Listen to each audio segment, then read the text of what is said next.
Good morning, good morning. चलो तो आज सुबह सुबह फ्रेश नया chapter, non profit organization. Non profit organization मतलब financial statements of non profit organisation.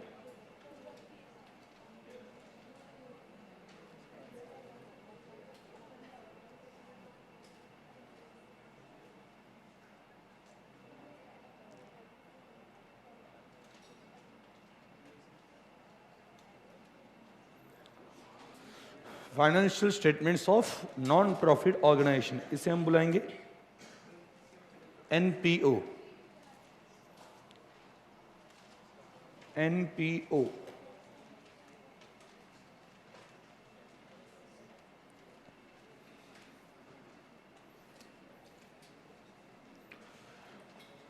तो चलो सबसे पहले फाइनेंशियल स्टेटमेंट का मीनिंग क्या है? फाइनेंशियल स्टेटमेंट्स मतलब क्या? अपना ट्रेडिंग अकाउंट जो बनाया, बैलेंस शीट बनाया, प्रॉफिट एंड लॉस अकाउंट बनाया, वो सभी क्या है? Financial statements. क्लियर? और ये किसके बनाने हैं? नॉन प्रॉफिट ऑर्गेनाइजेशन के। आज तक अपने मतलब जो लास्ट लेक्चर में हम अपने जो बनाए थे वो किसके बनाए थे? सोल प्रोप्राइटर, या उनका इंटेंशन क्या था? प्रॉफिट अर्न करना। लेकिन आज जो हम ऑर्गेनाइजेशन देखने वाले हैं उनका इंटेंशन प्रॉफिट कमाना नहीं है। तो प्रॉफिट कमाना इंटेंशन नहीं है, मतलब ऐसे कौन कौन से ऑर्गेनाइजेशन होते हैं जहां पे प्रॉफिट कमाने का इंटेंशन नहीं होता है? एनजीओ, हाँ, स्कूल हो सकते हैं, बराबर, या अलग अलग क्या कह सकते हैं कि ट्रस्ट, वहाँ पे अलग अलग क्लब हो सकते हैं, कोऑपरेटिव सोसाइटीज हो सकते हैं, मतलब जिनका इंटेंशन प्रॉफिट कमाना नहीं है, वो सभी इसमें कवर हो जाते हैं। अभी आज तक आपने क्या पढ़ा था? जब आप प्रॉफिट अर्निंग एंटिटी की बात करते थे तो आप बोलते थे P&L अकाउंट बना दो, प्रॉफिट एंड लॉस अकाउंट, मतलब उससे हम फाइंड आउट करते थे कितना प्रॉफिट हमने कमाया। बट जो कि आज हम पढ़ने वाले नॉन प्रॉफिट ऑर्गेनाइजेशन, आप एक साइड से बोल रहे हो नॉन प्रॉफिट ऑर्गेनाइजेशन और दूसरे साइड से P&L अकाउंट इनके लिए बनाते हो। ठीक है, समझ में आया मैं क्या बोल रहा हूं? एक साइड से क्या बोल रहे हो? It is non profit organisation. और ऑन द अदर हैंड आप क्या बनाते हो? P&L account. मतलब ये क्या हुआ? आप एक साइड से बोल रहे हो कि प्रॉफिट कमाना नहीं है और दूसरे साइड से कैलकुलेट कर रहे हो क्या प्रॉफिट कितना है, तो ये गलत हो जाएगा। इस वजह से वो P&L अकाउंट नहीं बनाते, इस वजह से वो P&L अकाउंट नहीं बनाएंगे। क्लियर? सिर्फ लेकिन उनको रिकॉर्ड तो मेंटेन करना ना, साल भर में कितना खर्च किया, कितना पैसा आया, उनके पास पैसे कैसे आ जाएंगे? डोनेशन से, या जो मेंबर्स ज्वाइन करते हैं उनके पास से क्या मिलेगा? सब्सक्रिप्शन मिल जाएगा। तो वो भी तो बिजनेस करते हैं, खर्चे होंगे कुछ, तो भी वहां पे उनके पास भी पैसे आएंगे, तो उस केस में ये अकाउंट तो नहीं बनेगा। तो इसकी जगह पे नाम चेंज किया है, उसे कहा जाता है इनकम एंड एक्सपेंडिचर अकाउंट। जो बेसिस है, जो प्रिंसिपल्स है जिसके ऊपर ये अकाउंट बनता है, it is exactly same as P&L account. सिर्फ नाम क्या है? Income and expenditure account. मतलब आपने जो पढ़ाया था प्रॉफिट ऑर्गेनाइजेशन के लिए, प्रॉफिट ऑर्गेनाइजेशन, उनके लिए आपने क्या पढ़ा है? उनके लिए क्या पढ़ा है आपने? Profit and loss account. So NPO, उनके लिए क्या पढ़ोगे आप? Income and expenditure account. Income and expenditure account. Income and expenditure account. तो प्रॉफिट एंड लॉस अकाउंट किसके लिए था? जो प्रॉफिट कमाना चाहते हैं। लेकिन जो प्रॉफिट नहीं कमाने वाले, ये जिनका इंटेंशन प्रॉफिट कमाना नहीं है बट रिकॉर्ड्स मेंटेन करने, वो क्या मेंटेन करेंगे? Income and expenditure account. P&L account में आपने जो पढ़ा, जो लॉजिक्स पढ़े, क्या लॉजिक पढ़ा आपने सबसे पहले P&L अकाउंट में? याद है कि मैंने बोला था P&L अकाउंट 3 प्रिंसिपल्स पे चलता है। One is periodicity. पीरियडिसिटी मतलब क्या? एक पीरियड सिलेक्ट करो, उस पीरियड का प्रॉफिट कैलकुलेट करो, उसी पीरियड के एक्सपेंसेस उसी पीरियड के इनकम के साथ मैच होने चाहिए। दूसरा था मैचिंग, मतलब अगर अगले पीरियड के एक्सपेंसेस इंक्लूड हो, लेस कर दो। जैसे प्रीपेड रेंट हो, प्रीपेड एक्सपेंसेस हो, या एडवांस इनकम हो, हम क्या करते हैं? लेस करते हैं, क्योंकि हमें उसी पीरियड के एक्सपेंसेस उसी पीरियड के इनकम के साथ मैच करने होते हैं। और तीसरा क्या था? एक्चुअल। याद है क्या? एक्चुअल क्या था? Record expenses when it is incurred. जब खर्चा होता है तब लिखो, पे कब किया दैट इज नॉट रिलेवेंट। जिस वक्त का या जिस टाइम का खर्चा है, जिस वक्त आपने उससे बेनिफिट लिया, उस वक्त उसे रिकॉर्ड करना चाहिए। कब रिकॉर्ड करना चाहिए? जिस वक्त उससे आपने उसका बेनिफिट ले लिया। जैसे फॉर एग्जांपल आज मैं प्रिंटिंग स्टेशनरी लेके आता हूं बट उसके पैसे नहीं दिए, तो आज मैं प्रिंटिंग एंड स्टेशनरी यूज कर रहा हूं, तो प्रिंटिंग एंड स्टेशनरी का खर्चा इमीडिएटली रिकॉर्ड किया जाएगा, ना कि तब जब पेमेंट किया जाएगा। क्लियर? तो so it is also based on, it is also, लिख देना, it is also based on क्या? पीरियडिसिटी, पीरियडिसिटी, बाद में क्या? मैचिंग, पीरियडिसिटी, मैचिंग एंड तीसरा क्या? Third one, periodicity, matching and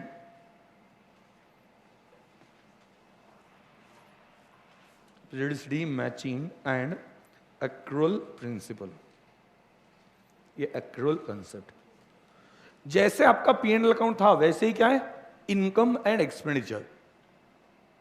मतलब हम कह सकते हैं पी&एल अकाउंट का सौतेला भाई, ठीक है? सौतेला भाई क्यों?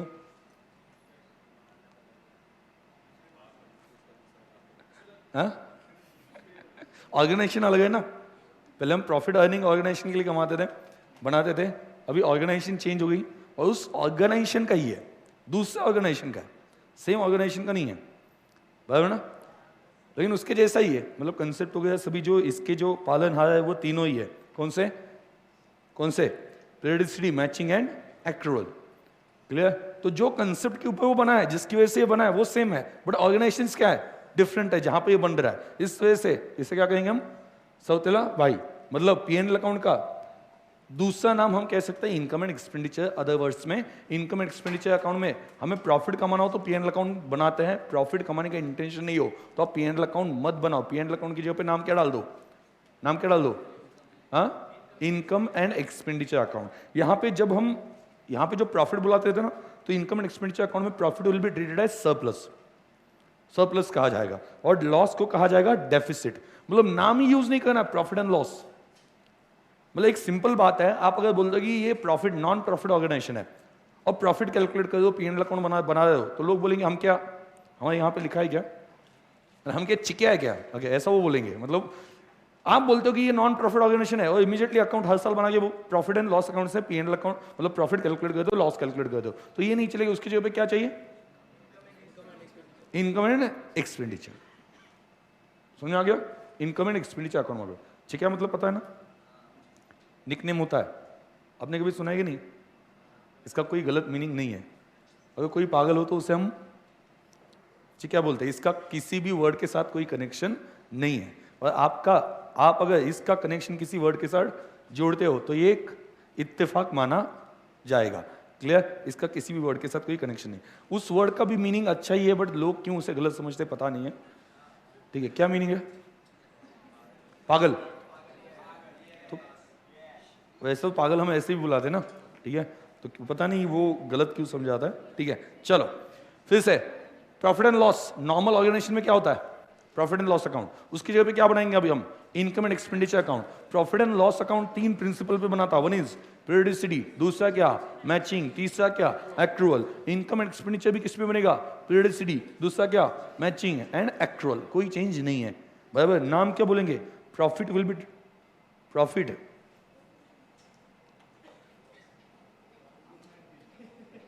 known as surplus for NPO, and loss को क्या कहा जाएगा?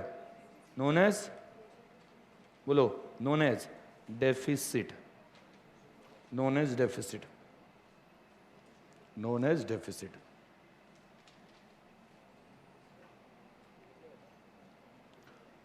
तो यहां पे भी आपको पी&एल अकाउंट बनाना है, यहां पे भी आपको पी&एल अकाउंट बनाना है, बट नाम चेंज करना है। नाम पहले क्या था? प्रॉफिट एंड लॉस अकाउंट, अभी क्या है? Income and expenditure account. याद रहेगा? तो वही प्रिंसिपल्स जो पढ़े थे वैसे के वैसे है। जैसा हम लिखते थे पी&एल अकाउंट के नीचे फॉर द ईयर एंडेड, लिखते थे ना, फॉर द ईयर एंडेड। उसका मतलब क्या होता था? फॉर द ईयर एंडेड का मतलब, फॉर द ईयर एंडेड उसका मतलब क्या था? इसके नीचे जो भी इनकम और एक्सपेंडिचर है वो इसी साल से रिलेटेड है, भले वो पेड हो या अनपेड हो, इसी साल से रिलेटेड है। अगर कोई अगले साल से रिलेटेड हो, लास्ट ईयर से रिलेटेड हो, तो उससे क्या किया है? माइनस किया गया। और जो इस साल से रिलेटेड है, वेदर इट इज पेड और अनपेड, वो सभी ऐड किए।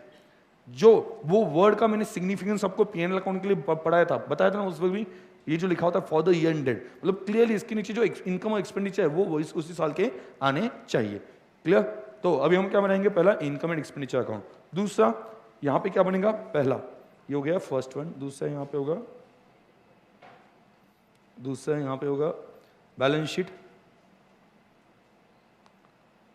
इसमें कोई ज्यादा चेंज नहीं, यहां पे भी क्या बनेगा, बैलेंस शीट।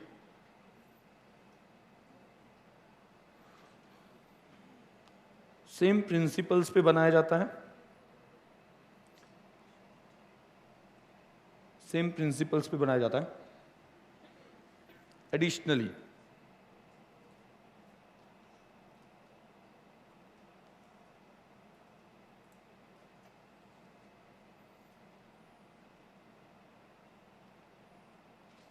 अब कैश बुक जो मेंटेन करते थे, कैश बुक मतलब क्या, कैश बुक का डेबिट साइड क्या होता था, रिसिट। कैश मतलब क्या है, रियल अकाउंट है ना, डेबिट व्हाट कम्स इन, बराबर, तो उससे बोलते थे रिसिट। और जब पैसे जाते हैं तो उसे हम क्या बोलते हैं, पेमेंट्स। तो यहां पे कैश बुक जो है इसे क्या कहा जाएगा, receipt and payment account, receipt and payment account, ये भी बनाना पड़ता है आपको, receipt and payment account, receipt and payment account, receipt and payment account. और जाओ रहो जल्दी, गार्डन में घूम रहे हो।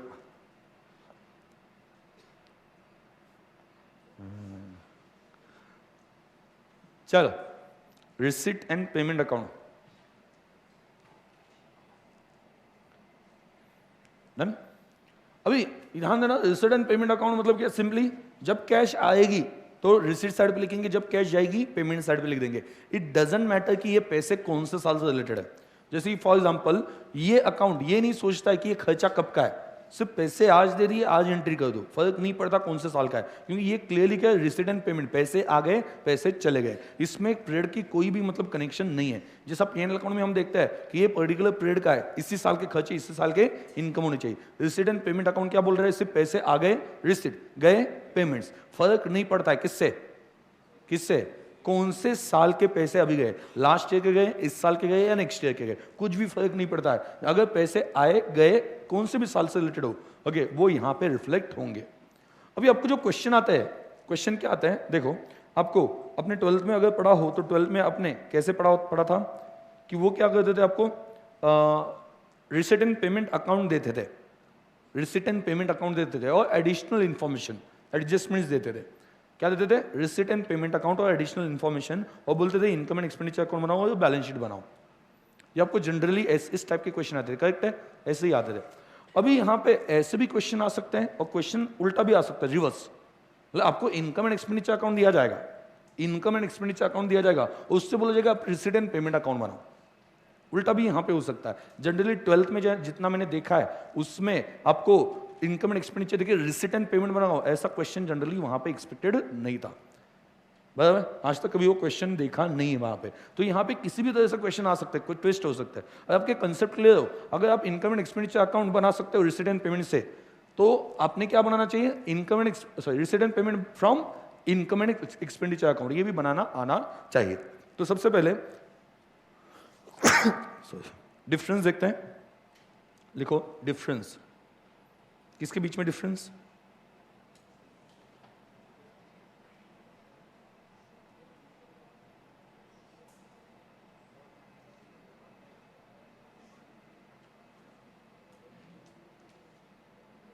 Difference in I and E, income and expenditure account and income and expenditure account and बोलो receipt and payment account.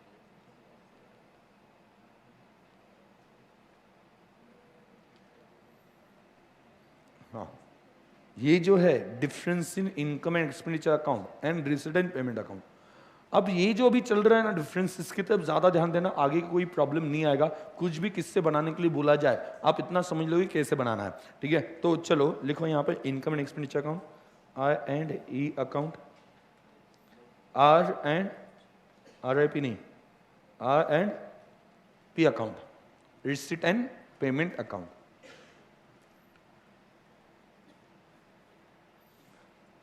R and P account. फर्क क्या है दोनों में? फर्क क्या है? सबसे पहले एक्चुअल बेसिस पे कौन सा अकाउंट बनता है? एक्चुअल बेसिस पे इनकम एंड एक्सपेंडिचर अकाउंट किस पे बनता है? Actual basis. एक्चुअल बेसिस क्या बोलता है? Whether the amount is paid और नॉट पेड, कुछ फर्क नहीं पड़ता है। अगर इस साल का खर्चा है, इस साल का इनकम है, तो लिखना स्टार्ट कर दो। Record expenses when it is incurred and record income when it is earn. इस बेसिस पे कौन चलता है? इस बेसिस पे चलता है income and expenditure account. Correct है? Whereas receipt and payment account बोलता है एक्चुअल की ऐसी की तैसी, मतलब पूरी बात लगा दी वहां पे एक्चुअल की, मतलब फर्क ही नहीं पड़ता। ओके, इस साल का है, अगले साल का है, कुछ फर्क नहीं पड़ता है। अगर इस साल पेमेंट हो चुका है, लिखना है। समझ आ गया? कुछ फर्क नहीं पड़ता है। तो इनकम एंड एक्सपेंडिचर स्ट्रिक्टली क्या फॉलो करना है? क्या? Actual. Actual principle strictly follow. Actual principle तो सभी को याद है ना? Actual principle strictly followed, strictly followed, strictly follow किया है एक्चुअल प्रिंसिपल। एक्चुअल मैं फिर से एक्सप्लेन कर देता हूं, जैसे कि फॉर एग्जांपल मैंने गुड्स बेचे उधारी पे, पैसे आए क्या? पैसे आए क्या? उधारी पे गुड्स बेचे नहीं आए, फिर भी हम एंट्री करते ना। मतलब ये एक्चुअल प्रिंसिपल की वजह से। एक्चुअल क्या बोलता है? Record income when it is earn. जब मैंने गुड्स बेचे तब मेरा हक बनता है उसके पास से पैसे मांगने का। गुड्स बेच दिए तब से मेरा हक बनता है उसके ऊपर पैसे मांगने का। तो उस केस में ये मेरा इनकम है, वेदर इट इज रिसीव्ड और नॉट रिसीव्ड, ये मैं इनकम दिखा सकता हूं। अगर मुझे लगता है कि ये पैसे फ्यूचर में मिलने वाला है, तो उसे आज के डेट पे इनकम दिखाओ। रिसीट कब हुई उससे फर्क नहीं पड़ता है। तो ये एक्चुअल है। बाद में आप जो आउटस्टैंडिंग एक्सपेंसेस दिखाते थे, बराबर ना, मतलब जो आपको बताया गया 11 मंथ्स का रेंट पे किया, तो हम क्या कहते थे? 1 महीने का आउटस्टैंडिंग है। अगर हमने 1 महीना वो जगह यूज की है तो पैसे तो देने बनते हैं ना, भले बाद में दो, बट थिंग इज दैट इस साल में हमने यूज किया, इस साल हमने उसका बेनिफिट लिया, तो ये खर्च हो चुका है, पेमेंट नहीं हुआ है। खर्च होना और पेमेंट होना दोनों में फर्क है। Payment is different concept. भाई समझ में आ गया? मतलब आज आप जाते हो, मतलब आपके पहचान वाला जो होटल है, अगर यहाँ पे मान लो आपकी उधारी बन गई हो, बन गई किसी की? यहाँ पे प्रेस्टीज में नहीं बनी, अब तक क्या किया जिंदगी में आके, इतने दिनों में उधारी तो बननी चाहिए ना कहीं पे तो, ठीक है? हाँ, हॉस्टल के पास है ना? हाँ ठीक है। तो आप जाके वहां पे खाना खाते हो, मतलब खाना खाते हो या ब्रेकफास्ट करते हो, तो ऐसे केस में आपने बेनिफिट ले लिया, आज का खर्च चाहिए, बट उसे आप 1 महीने बाद पे कर दोगे। तो एक्चुअल क्या कहता है? जिस दिन उसका बेनिफिट लिया उसी दिन रिकॉर्ड होना चाहिए, या जिस दिन मैंने बेनिफिट पास ऑन किया इनकम का उस दिन रिकॉर्ड होना चाहिए, ना कि पेमेंट जब जाता है या रिसीट जब आती है उस बेसिस पे रिकॉर्ड होना चाहिए। सो एक्चुअल कंसेप्ट यहां पे स्ट्रिक्टली फॉलो करना है। सबसे मेन बात एक्चुअल, इसके ऊपर सबसे ज्यादा एडजस्टमेंट्स होते हैं। और रिसीट एंड पेमेंट एक्चुअल की कैसे लिखते हैं? ऐसी की तैसी। यहां पे पूरी एक्चुअल की बात लगाई जाती है, ठीक है? मतलब क्या? एक्चुअल नॉट फॉलोड, ऐसी की तैसी लिख देना, याद रहेगा। रिसीट एंड पेमेंट क्या बोलता है? इतना दिमाग कौन लगाएगा? पैसे आए लिखो, गए लिख दो, ठीक है? इतना दिमाग कौन लगाएगा? इस साल के नेक्स्ट ईयर के कुछ फर्क नहीं पड़ता है, ठीक है? सो मतलब एकदम कैजुअल बंदा है, ओके, वो क्या बोलता है? इतना दिमाग कौन चलाएगा? बराबर? मतलब ये आप लोग, ये बीकॉम वाले लोग, हाँ ठीक है, पढ़ाई के ऐसी की ऐसी, ओके। तो यहां पे इनकम एंड एक्सपेंडिचर क्या फॉलो कर रहा है? एक्चुअल। क्लियर? अभी जब कोई इनकम और एक्सपेंडिचर निकालना है, मतलब सरप्लस निकालना है या प्रॉफिट निकालना है, आपने एक स्ट्रिक्टली बात फॉलो की थी कि बिल्डिंग आपने परचेस की तो बिल्डिंग कभी आप P&L अकाउंट में दिखाते नहीं थे, क्योंकि आपकी क्या है? एसेट है, बराबर? लेकिन रिसीट एंड पेमेंट अकाउंट क्या बोलता है कि इसमें पैसे आए क्या? आए, मतलब अगर पैसे गए तो रिकॉर्ड कर दो, आए तो रिकॉर्ड कर दो। मतलब कैपिटल एक्सपेंडिचर अलग और रेवेन्यू एक्सपेंडिचर अलग, ये कौन सोचता है? Income and expenditure account. Expenditure मतलब क्या? जिसका बेनिफिट लिया है। आपको बेसिक डेफिनेशन याद होगी। एक्सपेंडिचर क्या होता है? जिसका बेनिफिट हमने लिया है। और इनकम मतलब क्या? जिसमें हमने बेनिफिट पास ऑन किया, हमने कुछ काम किया दूसरों के लिए, तो उसे हम क्या मान सकते हैं? इनकम मान सकते हैं। तो income and expenditure account basically ये कंसीडर करता है कि मैंने कितना बेनिफिट लिया और कितना बेनिफिट दिया। जैसे कि फॉर एग्जांपल अगर आपने बिल्डिंग परचेस की, जस्ट परचेस की, आज ही परचेस की, तो आपने कुछ उसका यूज किया? नहीं किया। उसके लिए पेमेंट कर दिया, जो भी है 30 लाख 40 लाख आपने पेमेंट कर दिया, तो रिसीट एंड पेमेंट अकाउंट क्या बोलता है, पेमेंट है क्या, कितने का है, 40 लाख है, तो इमीडिएटली 40 लाख कहां पे जाने दो, पेमेंट साइड पे। इससे फर्क नहीं पड़ता बेनिफिट लिया कि नहीं लिया, कुछ भी फर्क नहीं पड़ता। But income and expenditure account क्या बोलेगा, एक्सपेंडिचर तभी मानो जब अपने बेनिफिट लिया हो। कैपिटल और रेवेन्यू एक्सपेंसेस क्या होता है, बोलो, कैपिटल एंड रेवेन्यू। कैपिटल मतलब क्या होता है, नॉन रिकरिंग, रेगुलर बेसिस पे नहीं होता है, और रेवेन्यू मतलब क्या, जो रिकरिंग है, रेगुलर बेसिस पे होता है। मतलब जैसे कि फॉर एग्जांपल सैलरी का बेनिफिट आपको सालों साल मिलता है या उसी साल में मिलता है, उसी साल में मिलता है, विद इन 1 मंथ, बराबर। या जब हम सैलरी पे करते हैं उससे पहले तो उसने एक महीना काम किया होगा, इसका मतलब हमने उसका बेनिफिट लिया है। जिसका आपने बेनिफिट लिया वो एक्सपेंसेस है, और वो एक्सपेंसेस साइड पे रिकॉर्ड करो। लेकिन जिसके लिए आपने पेमेंट किया लेकिन क्या मिलना बाकी है, उसका बेनिफिट मिलना बाकी है, उसे हम बोलते हैं एसेट। बेनिफिट रिसीव्ड, तो जिससे बेनिफिट मिला उसे क्या बोलते हैं, एक्सपेंस। और बेनिफिट फ्यूचर में मिलेगा उसे हम क्या बोलेंगे, एसेट, बराबर ना। ये कौन सोचता है, इतना इतना कौन सोचता है, income and expenditure, receipt and payment account.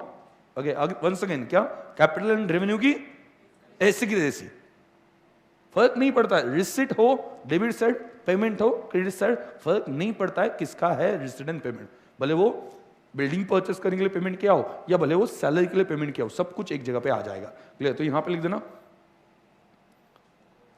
Only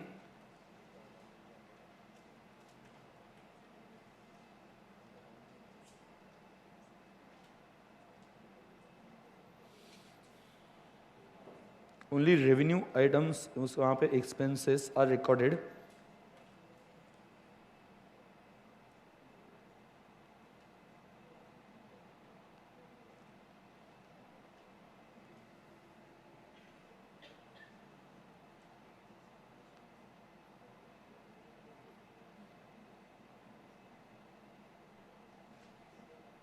salary paid, हम क्या कह सकते हैं,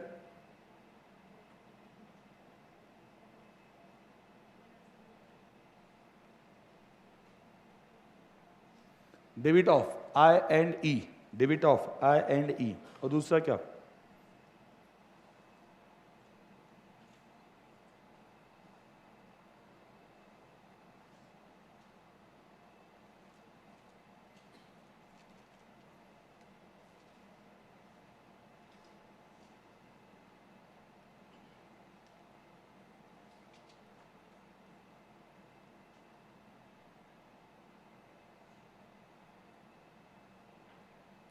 only depreciation part,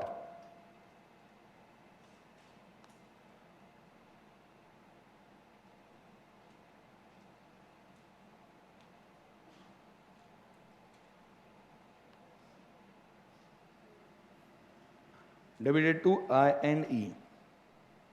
Only depreciation on building is debited to I and E.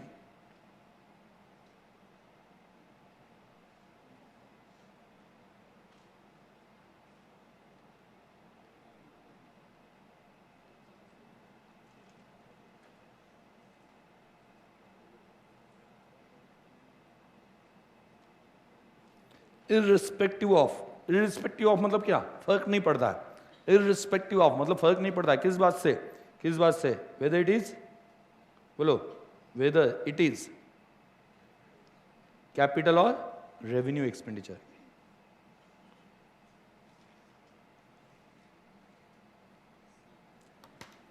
फर्क पड़ता नहीं है, ये कैपिटल रेवेन्यू है, उससे कुछ फर्क नहीं पड़ता है। पैसे आए रिसीट, पैसे गए डेबिट, कौन सा आइटम है, ये कैपिटल रेवेन्यू है, इससे कुछ भी चेंज नहीं होता है।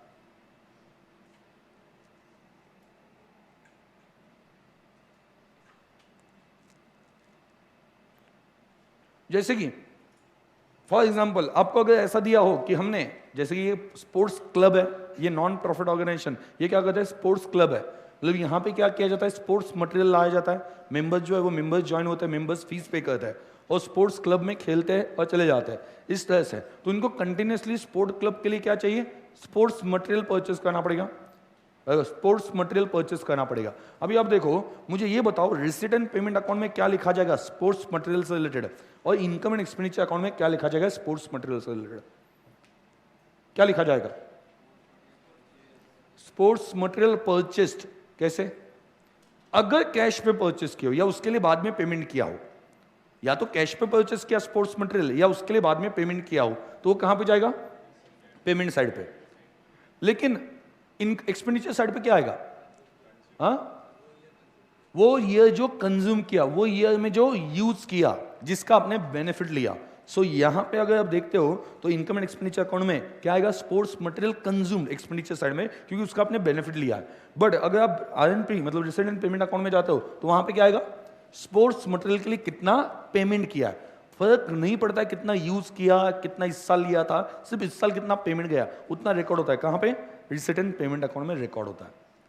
फर्क समझ में आया? ठीक है, तो यहां पे ठीक है, और एग्जांपल यहां पे क्या ले सकते हैं?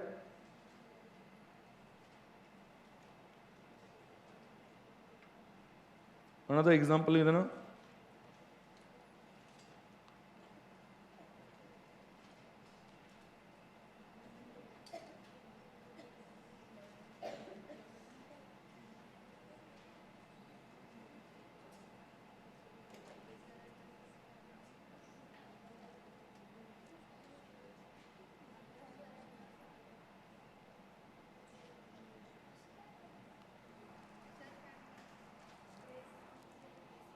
एसी बंद कर दो। कहाँ पे रिमोट? नहीं, एसी बंद कर दूँ मैं।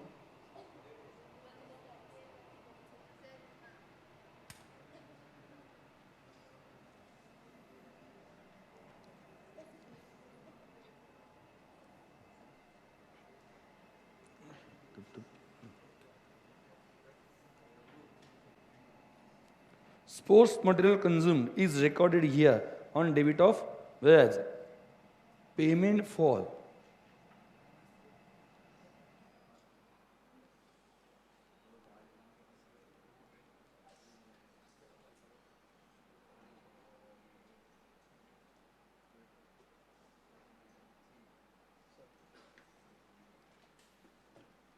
recorded here.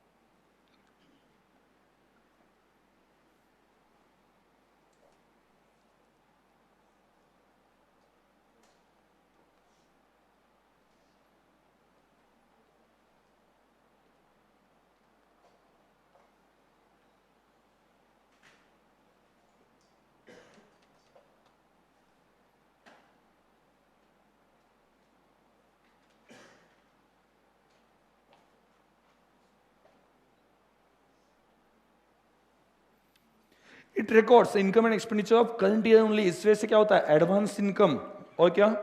Advance prepaid expenses क्या होते हैं? क्या होता है? इंक्लूड होता है या लेस होता है? लेस। उसे लेस करना जैसा पीएनएल अकाउंट में आप कहते थे, expenses are deducted oblique excluded. Deducted oblique excluded. मैंने ऐसा क्यों लिया डिडक्टेड ऑब्लिक एक्सक्लूडेड? क्योंकि इंक्लूड हो तो डिडक्ट करने पड़ेंगे, और इंक्लूड ही नहीं है तो आप एक्सक्लूड करके चलो, उसे लो ही मत कहीं पे कैलकुलेशन में। ठीक है, बट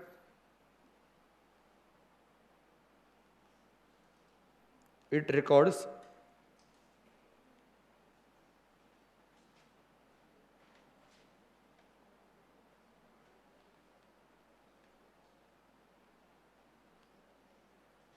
इंक्लूडिंग क्या?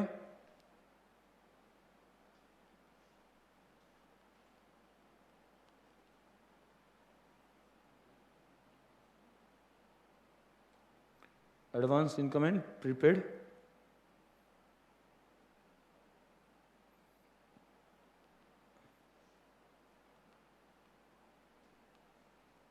बट इसमें क्या होगा? इसमें क्या होगा? ये रिसीट एंड पेमेंट रिकॉर्ड करता है, इसमें क्या प्रॉब्लम होगा? आउटस्टैंडिंग एक्सपेंसेस और एडवांस इनकम, आउटस्टैंडिंग एक्सपेंसेस और advance income, sorry outstanding expenses और एक्रूड इनकम। एक्रूड इनकम ये रिसीट एंड पेमेंट में नहीं आएगा। क्यों नहीं आएगा? क्योंकि इसमें कोई रिसीट और पेमेंट नहीं है, ये आउटस्टैंडिंग है ना, पैसे आए नहीं, ओके, और पैसे गए नहीं, तो रिसीट एंड पेमेंट साइड पे क्या लिखेंगे? इस वजह से बट यहां पर लिख देना, कौन सा कह सकते हैं? Outstanding expenses and accrued income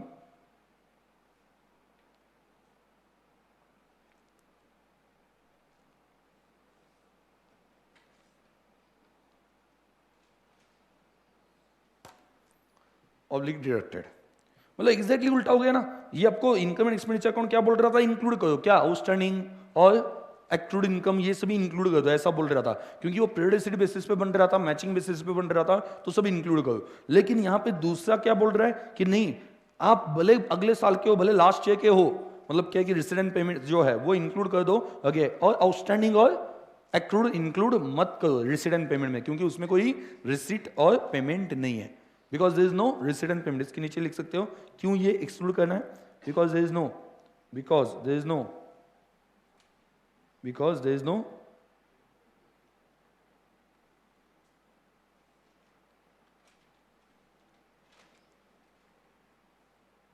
receipt और पेमेंट,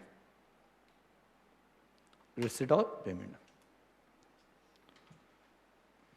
देखो इसमें डिफरेंशिएट करने की वजह क्या है, क्योंकि अभी इस साल आपको रेसिडेंट पेमेंट से इनकम एंड एक्सपेंडिचर बनाना पड़ सकता है, या इनकम एंड एक्सपेंडिचर से रेसिडेंट पेमेंट बनाना पड़ सकता है। मतलब एक तरीका नहीं, एक पैटर्न नहीं, कुछ भी चेंज हो सकता है, ट्विस्ट हो सकता है। तो आपको ये समझ के चलना पड़ेगा दोनों में बेसिक डिफरेंस क्या है।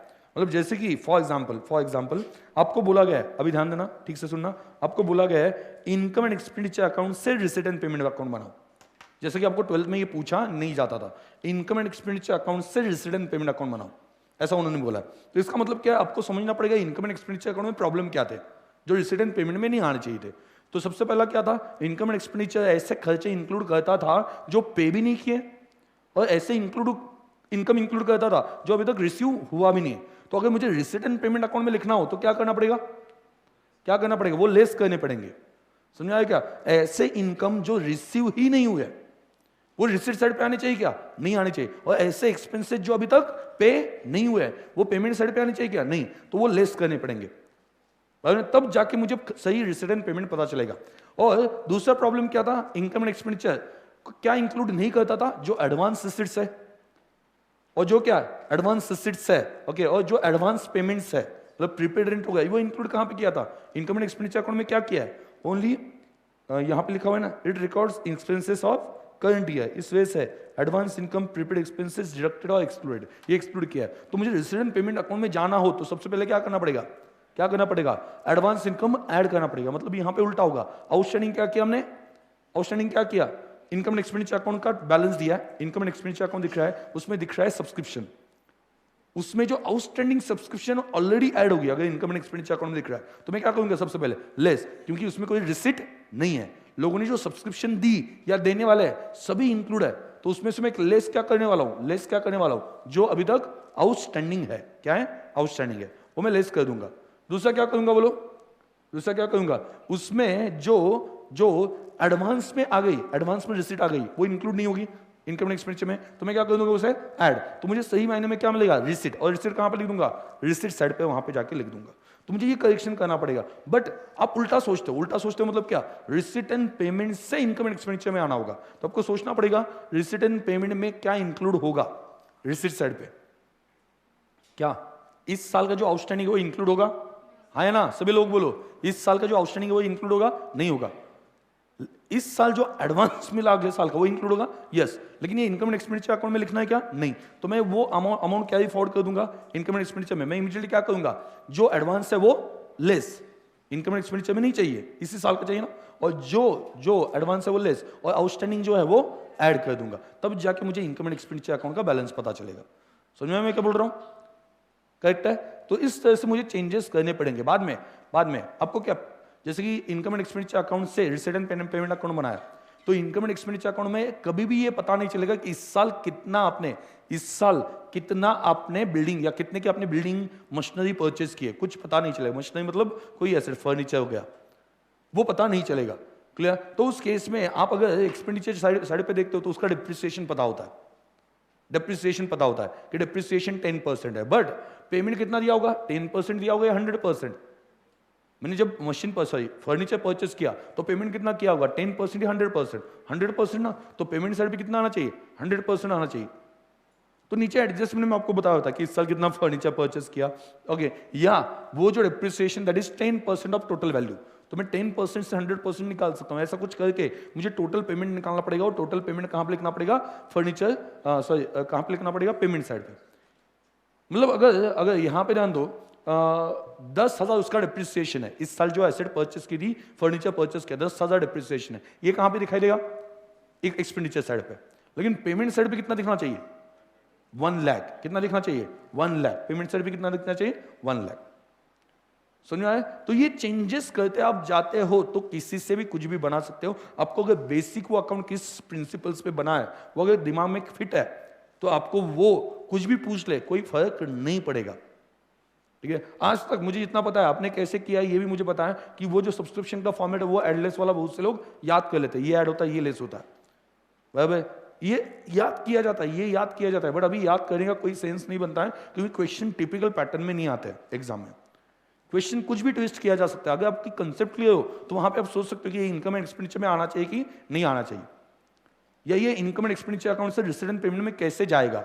बराबर, आप क्या सोचोगे इनकम एंड एक्सपेंडिचर अकाउंट में इसका मतलब पक्का इसमें क्या है, आउटस्टैंडिंग इंक्लूड हो सकता है जो इस साल का नहीं है, जो हमने पे ही नहीं किया तो उसे पहले लेस कर दो, जो पे नहीं किया वो पेमेंट साइड पे क्यों आना चाहिए, नहीं आना चाहिए, लेस कर दो। और ऐसी चीजें ऐड कर दो जो भले अगले साल की है, लास्ट ईयर की है, बट जिसका पेमेंट इस साल हो गया है, वो सभी चीजें ऐड कर दो और वहां पे जाके लिख दो।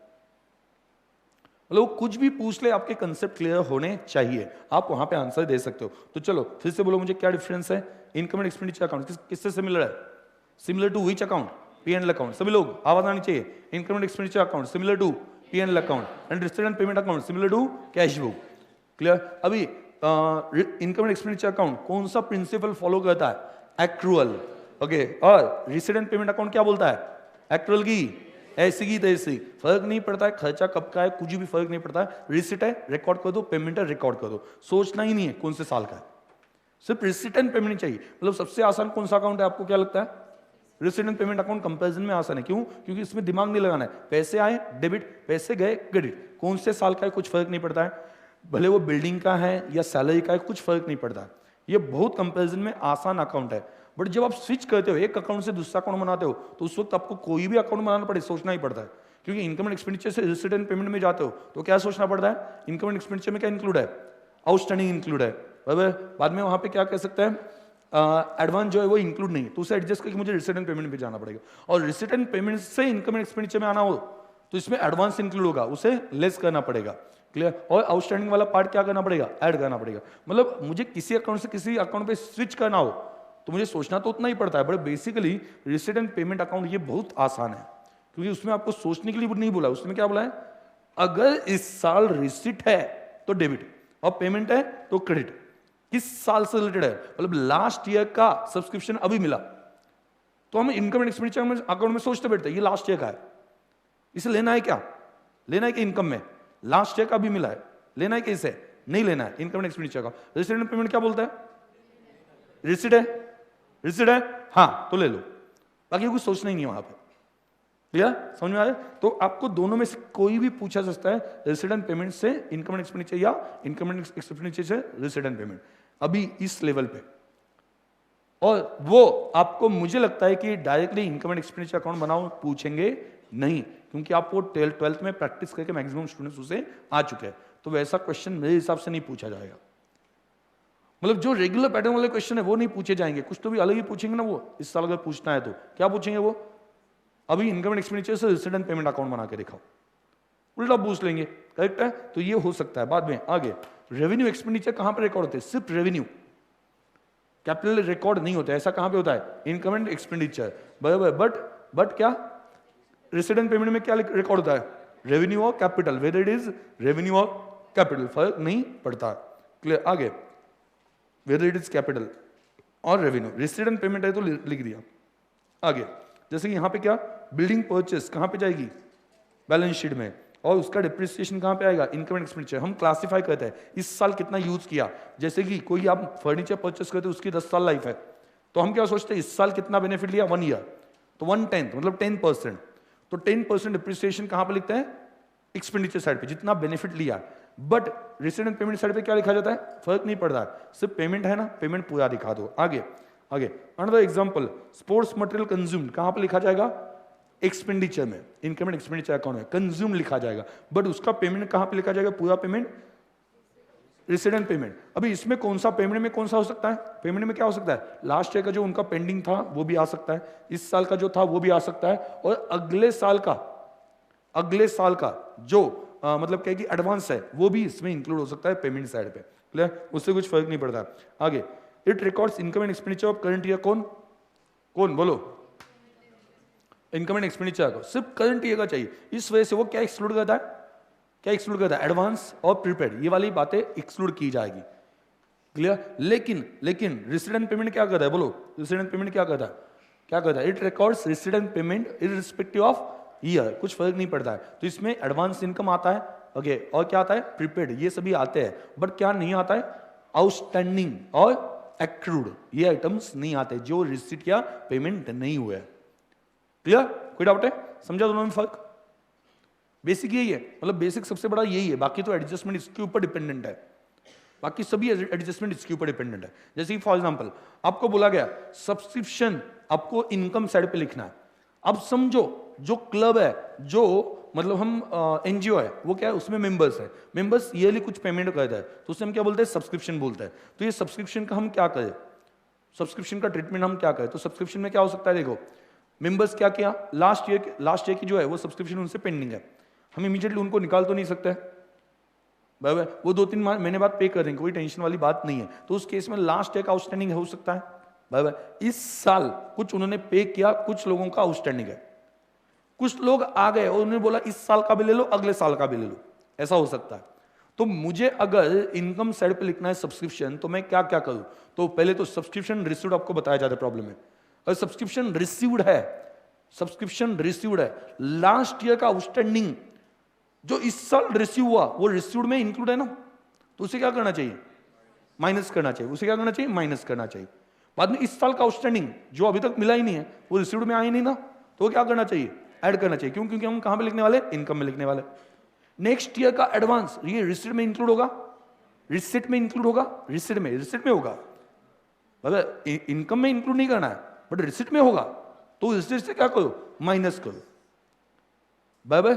लास्ट ईयर जो एडवांस मिला था सब्सक्रिप्शन का, वो क्या करो, ऐड करो। क्यों, लास्ट ईयर का एडवांस कौन से साल के लिए था, इस साल का इनकम था वो, तो इसका में क्या करना चाहिए, ऐड करना चाहिए। यही अपने फॉर्मेट में याद रखा था, याद कर लो। मैक्सिमम स्टूडेंट्स, ये जैसे मैं बोलता हूं कि अगर आपको इसके लॉजिक बताया गया हो डिटेल में तो बहुत अच्छी बात है, ठीक है, मतलब टीचर ने बहुत मेहनत की है। बट वहां पे क्या होता है कि मैंने जैसा देखा है, मैंने भी जो पढ़ा था, मैंने भी ये चीजें याद रखी थी, ये ऐड किया जाता है, ये लेस किया जाता है, ये ऐड किया जाता है, ये लेस किया जाता है। बट रीजन समझो ऐड वो लेस क्यों किया जाता है, क्योंकि मुझे इनकम साइड पे इसी साल का चाहिए, इस वजह से लास्ट ईयर का आउटस्टैंडिंग इस साल मिला तो वो लेस, बराबर, अगले साल का एडवांस इस साल मिला तो लेस, बराबर, इस साल का आउटस्टैंडिंग हो तो ऐड, क्लियर। और लास्ट ईयर में एडवांस मिला था, कौन से साल के लिए मिला था, इस साल के लिए, मतलब इस साल का इनकम है, जिस साल का इनकम है उसी साल में जाना चाहिए, क्योंकि मैचिंग प्रिंसिपल क्या कहता है, उसी साल के खर्चे उसी साल के इनकम के साथ मैच करने, तो वो भी क्या हो जाएगा, ऐड हो जाएगा। अभी एक्सपेंसेस में वहां पे कोई आपको एक्सपेंस दिया, सैलरी हो सकता है या कोई भी वहां पे एक्सपेंसेस है, तो उसमें आप क्या करोगे, लास्ट ईयर का आउटस्टैंडिंग इस साल पे किया, सैलरी पेड दिया, पेड में सब कुछ पेमेंट्स इंक्लूड हो गए सैलरी पेड में, तो लास्ट ईयर का आउटस्टैंडिंग इस साल पे किया, क्या करोगे, लेस करोगे।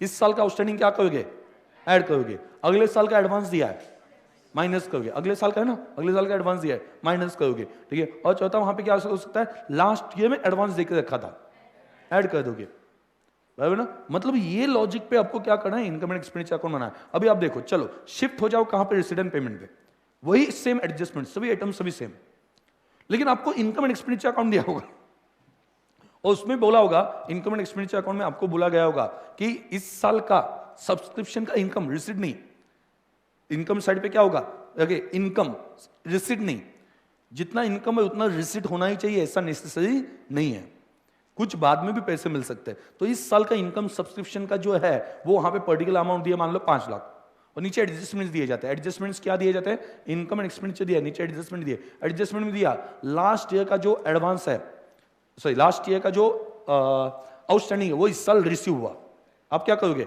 रिसीट एंड पेमेंट में लिखना है, वो क्या करना है? ऐड करना है। क्यों ऐड करना है? इस साल रिसीव हुआ, और इनकम साइड पे वो इंक्लूड नहीं होगा क्योंकि इनकम एक्सपेंडिचर अकाउंट में इस साल के लिए जाता है, तो ऐड कर दो। बराबर, इस साल का आउटस्टैंडिंग वो इस साल के इनकम में उन्होंने ऐड किया होगा, अभी क्या कर दो? लेस कर दो, क्योंकि रिसीव नहीं हुआ। उस वक्त सोचना है रिसीव हुआ कि नहीं हुआ, उस बेसिस पे जाना है, ठीक है। उसके बाद में अगले साल का एडवांस, अगले साल का जो एडवांस है वो इस साल मिल गया, ऑब्वियसली इनकम साइड पे लिखते नहीं ना अगले साल का, तो हम क्या करेंगे? इसे ऐड कर देंगे क्योंकि रिसीट साइड पे लिखना है। समझ आ गया? और लास्ट ईयर का जो है, लास्ट ईयर का क्या कह सकते हैं? सब्सक्रिप्शन। लास्ट ईयर में एडवांस में मिला था, लास्ट ईयर में एडवांस में मिला था इस साल के लिए, तो इनकम निकालते वक्त, इनकम एंड एक्सपेंडिचर अकाउंट में निकालते वो ऐड क्या होगा इस साल का, इस वजह से तो मैं क्या बोलूंगा? लेस कर दो। क्यों? क्योंकि इस साल रिसीव नहीं हुआ है। तो उस वक्त एक ही बात सोचो, रिसीव हुआ या नहीं हुआ है। मतलब यहां पे आप सोचोगे, क्या सोचोगे? एक बात सोचोगे, सोचो क्या सोचोगे? ठीक है, रिसीव्ड,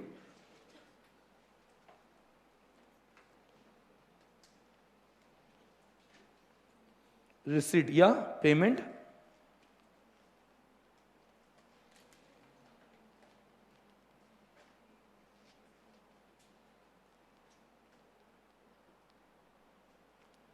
यहां पे क्या सोचो?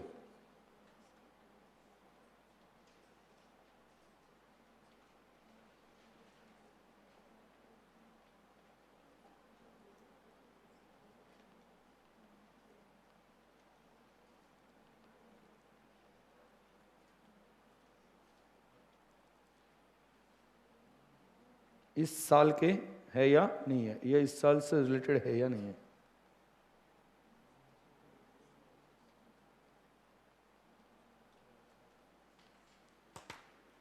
मतलब पूरा ऊपर तो वहां पे क्या है कि जो इंग्लिश में लिख के देना है वो दे ही दिया, बट मेन जो सोचना है वो आपको अपने लैंग्वेज में लिख के दे दिया, कि ये सोचना है कि इस साल इनकम एंड एक्सपेंडिचर अकाउंट में इस साल के इनकम और एक्सपेंसेस सही नहीं, it belongs to this year और नॉट, इतना सोचो। रिसीव्ड और पेड सोचना नहीं, और यहाँ पे सोचो कि पैसे आए या गए या नहीं, उस बेसिस पे आप पूरे एडजस्टमेंट सॉल्व कर सकते हो।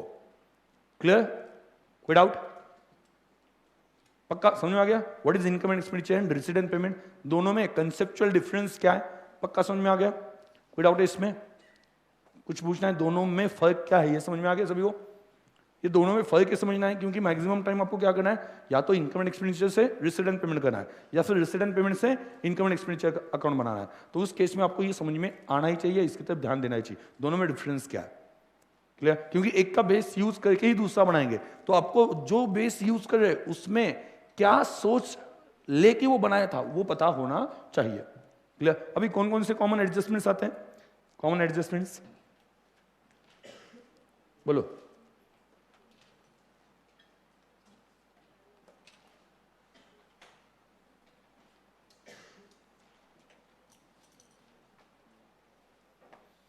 सब्सक्रिप्शन, सब्सक्रिप्शन,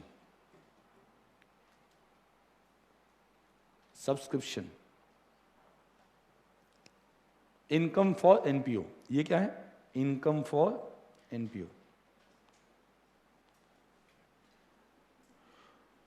जहां पे इनकम है, भले सब्सक्रिप्शन बोला जाए या दूसरा नाम बोला जाए, जो इनकम है उसके लिए ट्रीटमेंट क्या देने वाली है? सेम ही देने वाले, कुछ फर्क नहीं पड़ता है। बराबर? मतलब मैंने ये एडजस्टमेंट जो लिखी है वो सभी इनकम के लिए एप्लीकेबल हो जाते हैं, applicable for all types of income. Clear? तो ये सिर्फ रिप्रेजेंटेटिव है इनकम के लिए। ठीक है, तो बोलो क्या करोगे? क्या फॉर्मूला बनेगा अगर आप इनकम एंड एक्सपेंडिचर अकाउंट में लिख रहे हो तो? इनकम एंड एक्सपेंडिचर अकाउंट में लिख रहे हो तो क्या आपको इनकम एंड एक्सपेंडिचर अकाउंट बनना है, मतलब आपको क्या दिया होगा? रिसीट एंड पेमेंट दिया होगा। रिसीट में क्या दिया होगा? सब्सक्रिप्शन रिसीव्ड दिया होगा। उससे मैं स्टार्ट करूंगा और नीचे एडजस्टमेंट्स दिए होंगे। कौन सा एडजस्टमेंट? लास्ट ईयर का कितना आउटस्टैंडिंग था, इस साल का कितना आउटस्टैंडिंग है, लास्ट ईयर में कितना एडवांस मिला था, इस साल में कितना एडवांस मिला है, तो उससे एडजस्ट करके मैं क्या निकालूंगा? इस साल का इनकम निकालूंगा, इस साल का इनकम। या बहुत सी बार ऐसा होता है कि आपको बताया जाता है कि कंपनी में मेंबर्स कितने हैं या एनपीओ में मेंबर्स कितने हैं? 500, और हर मेंबर से 1000 रुपए मिलने चाहिए। तो स्ट्रेट फॉरवर्ड क्या है? 1000 इंटू 500, ये इस साल आना चाहिए था, ये इस साल का इनकम है। बाकी सभी जो है वो ये या तो लास्ट ईयर का होगा जो भी रिसीव हुआ है, या फिर नेक्स्ट ईयर का होगा। बराबर। तो हम यहाँ पे एडजस्टमेंट कैसे करते हैं? ओके, तो कहाँ से स्टार्ट करेंगे? सब्सक्रिप्शन, बोलो, सब्सक्रिप्शन रिसीव्ड से स्टार्ट करेंगे ना, गिवन इन, बोलो, receipt and payment account, given in receipt and, उसमें क्या करोगे? बोलो, प्लस, क्या क्या प्लस करोगे? ये पहले माइनस कर दो, उसमें जो इंक्लूड है, जो नहीं चाहिए इनकम साइड पे, इनकम साइड पे जो नहीं चाहिए ऐसी चीजें माइनस कर दो। तो सब्सक्रिप्शन रिसीव्ड में लास्ट ईयर का आउटस्टैंडिंग इस साल मिला हो सकता है, वो मुझे नहीं चाहिए इनकम साइड पे, क्योंकि इनकम एंड एक्सपेंडिचर अकाउंट इस साल का बनता है, बराबर। और क्या? एडवांस, नेक्स्ट ईयर का एडवांस मिला होगा। तो बोलो, okay, subscription outstanding last year, subscription outstanding last year,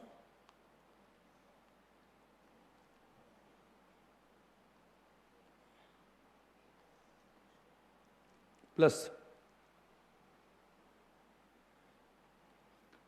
sorry minus, फिर से माइनस कर देता हूं, माइनस। और क्या माइनस करो? इसमें गलत चीजें जो नहीं चाहिए इनकम साइड पे, वो कौन से? Advance, advance subscription received in current year, इस साल जो एडवांस मिला, कौन सा साल का मिला होगा? नेक्स्ट ईयर का। तो लिखो advance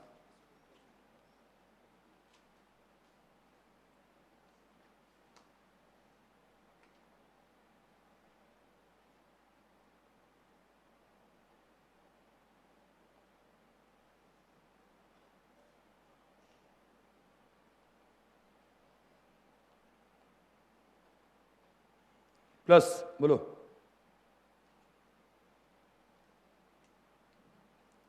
outstanding subscription of current year ना, इस साल का आउटस्टैंडिंग ऐड कर दो, and plus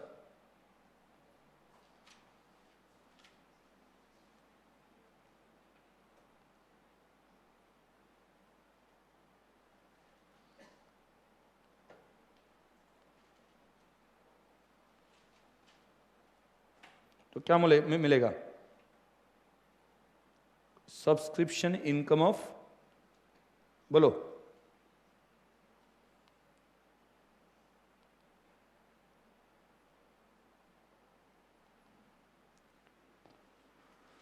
subscription income of current year, इस साल का सब्सक्रिप्शन इनकम कितना ही आपको पता चलेगा। अभी आपको क्या करना है? अभी आपको क्या करना है? अपोजिट साइड पे, अगर आप किसकी बात करते हो, किसकी? मैं इसी के नीचे लिख रहा हूं ना, किसके नीचे? वो जो दो हेडिंग बनाए उसके नीचे कंटिन्यू करो। क्या करोगे? बोलो, क्या करोगे? आपको रिसीट एंड पेमेंट में कितना लिखना है वो निकालना है। मतलब दिया क्या होगा? दिया क्या होगा? इनकम एंड एक्सपेंडिचर दिया होगा ना, तो इनकम साइड पे क्या लिखा होगा? Subscription income of current year, ये दिया होगा। तो उसमें आप एडलेस क्या करोगे? मैं आपको सिंपली बता दूं तो आपको क्या करना है, यहां पे सिर्फ रिवर्स फॉलो करना है। क्या करना है? Follow reverse. फॉर किसके लिए? Receipt of subscription. तो चलो कैसे करेंगे? इनकम एंड एक्सपेंडिचर अकाउंट दिया है तो उससे स्टार्ट करें, तो उसमें इनकम दिया होगा सब्सक्रिप्शन इनकम, उसमें क्या इंक्लूड होगा? इस साल का आउटस्टैंडिंग इंक्लूड होगा। आउटस्टैंडिंग लेस कर दो, वो पहले मैंने यहां पे क्या किया था? ऐड। रिवर्स चल रहा हूं, रिवर्स चल रहा हूं, मतलब क्या? ये चीज लेस होगी, ये चीज लेस होगी, ये क्या होगा? ऐड। ये क्या होगा? ऐड। समझ में आया कि मैं क्या बोल रहा हूं? ठीक है। इसका रीजन क्या है? बोलो, इनकम से मैंने स्टार्ट किया, उसमें क्या इंक्लूड है? उस इस साल के इनकम में आउटस्टैंडिंग इस साल का इंक्लूड है, बट मुझे रिसिट में नहीं चाहिए क्योंकि वो मिला ही नहीं ना, तो मैंने क्या किया? लेस किया। बाद में एडवांस जो लास्ट ईयर मिला था वो भी मैंने लास्ट टाइम इंक्लूड किया इनकम निकालते वक्त, तो मैं क्या करूंगा? लेस, क्योंकि उसमें इस साल कोई रिसिट नहीं है। तो ये दो आइटम क्या हो गए? रिवर्स में। जब मैं कहां पे गया? रिसिट में, तो लेस कर दिया, बराबर। और जो इस साल आउटस्टैंडिंग लास्ट ईयर का इस साल मिला उसमें रिसिट है ना, तो वो ऐड कर दूंगा। और जो एडवांस इनकम मिला है, एडवांस सब्सक्रिप्शन मिला है नेक्स्ट ईयर के लिए, वो भी इस साल रिसिट है, तो क्या कर दूंगा? ऐड कर दूंगा। मतलब एग्जैक्टली मैंने क्या किया? रिवर्स प्रोसीजर फॉलो की है। ठीक है। और ये सेम किसके लिए एप्लीकेबल है? Applicable for all other incomes. मतलब भले ना आप सब्सक्रिप्शन नहीं दिया, दूसरे इनकम के लिए कुछ ऐसे एडजस्टमेंट दिए, तो आपको क्या करना है? ऐसे ही फॉलो करना है, उसमें कोई चेंज नहीं है।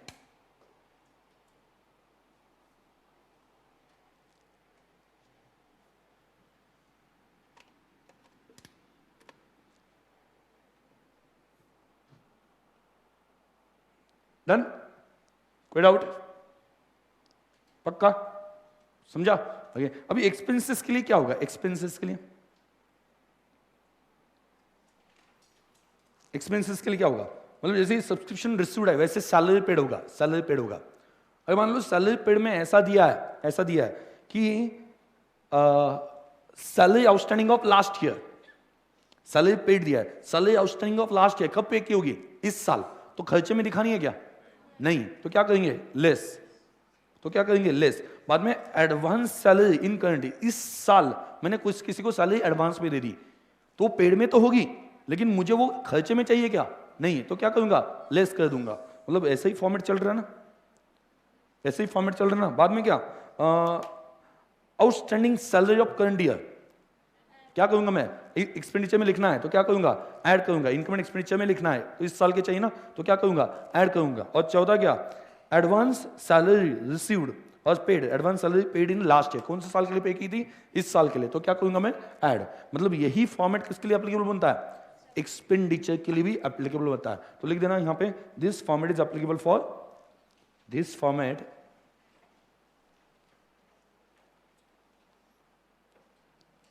लेकिन आपको फॉर्मेट से नहीं जाना है, पहली बात समझो, मैंने जो एक्सप्लेन किया है वो आपको याद रखना है कि क्यों ऐड किया, क्यों लेस किया। This format is applicable for क्या? Expenses also, expenses also, expenses also.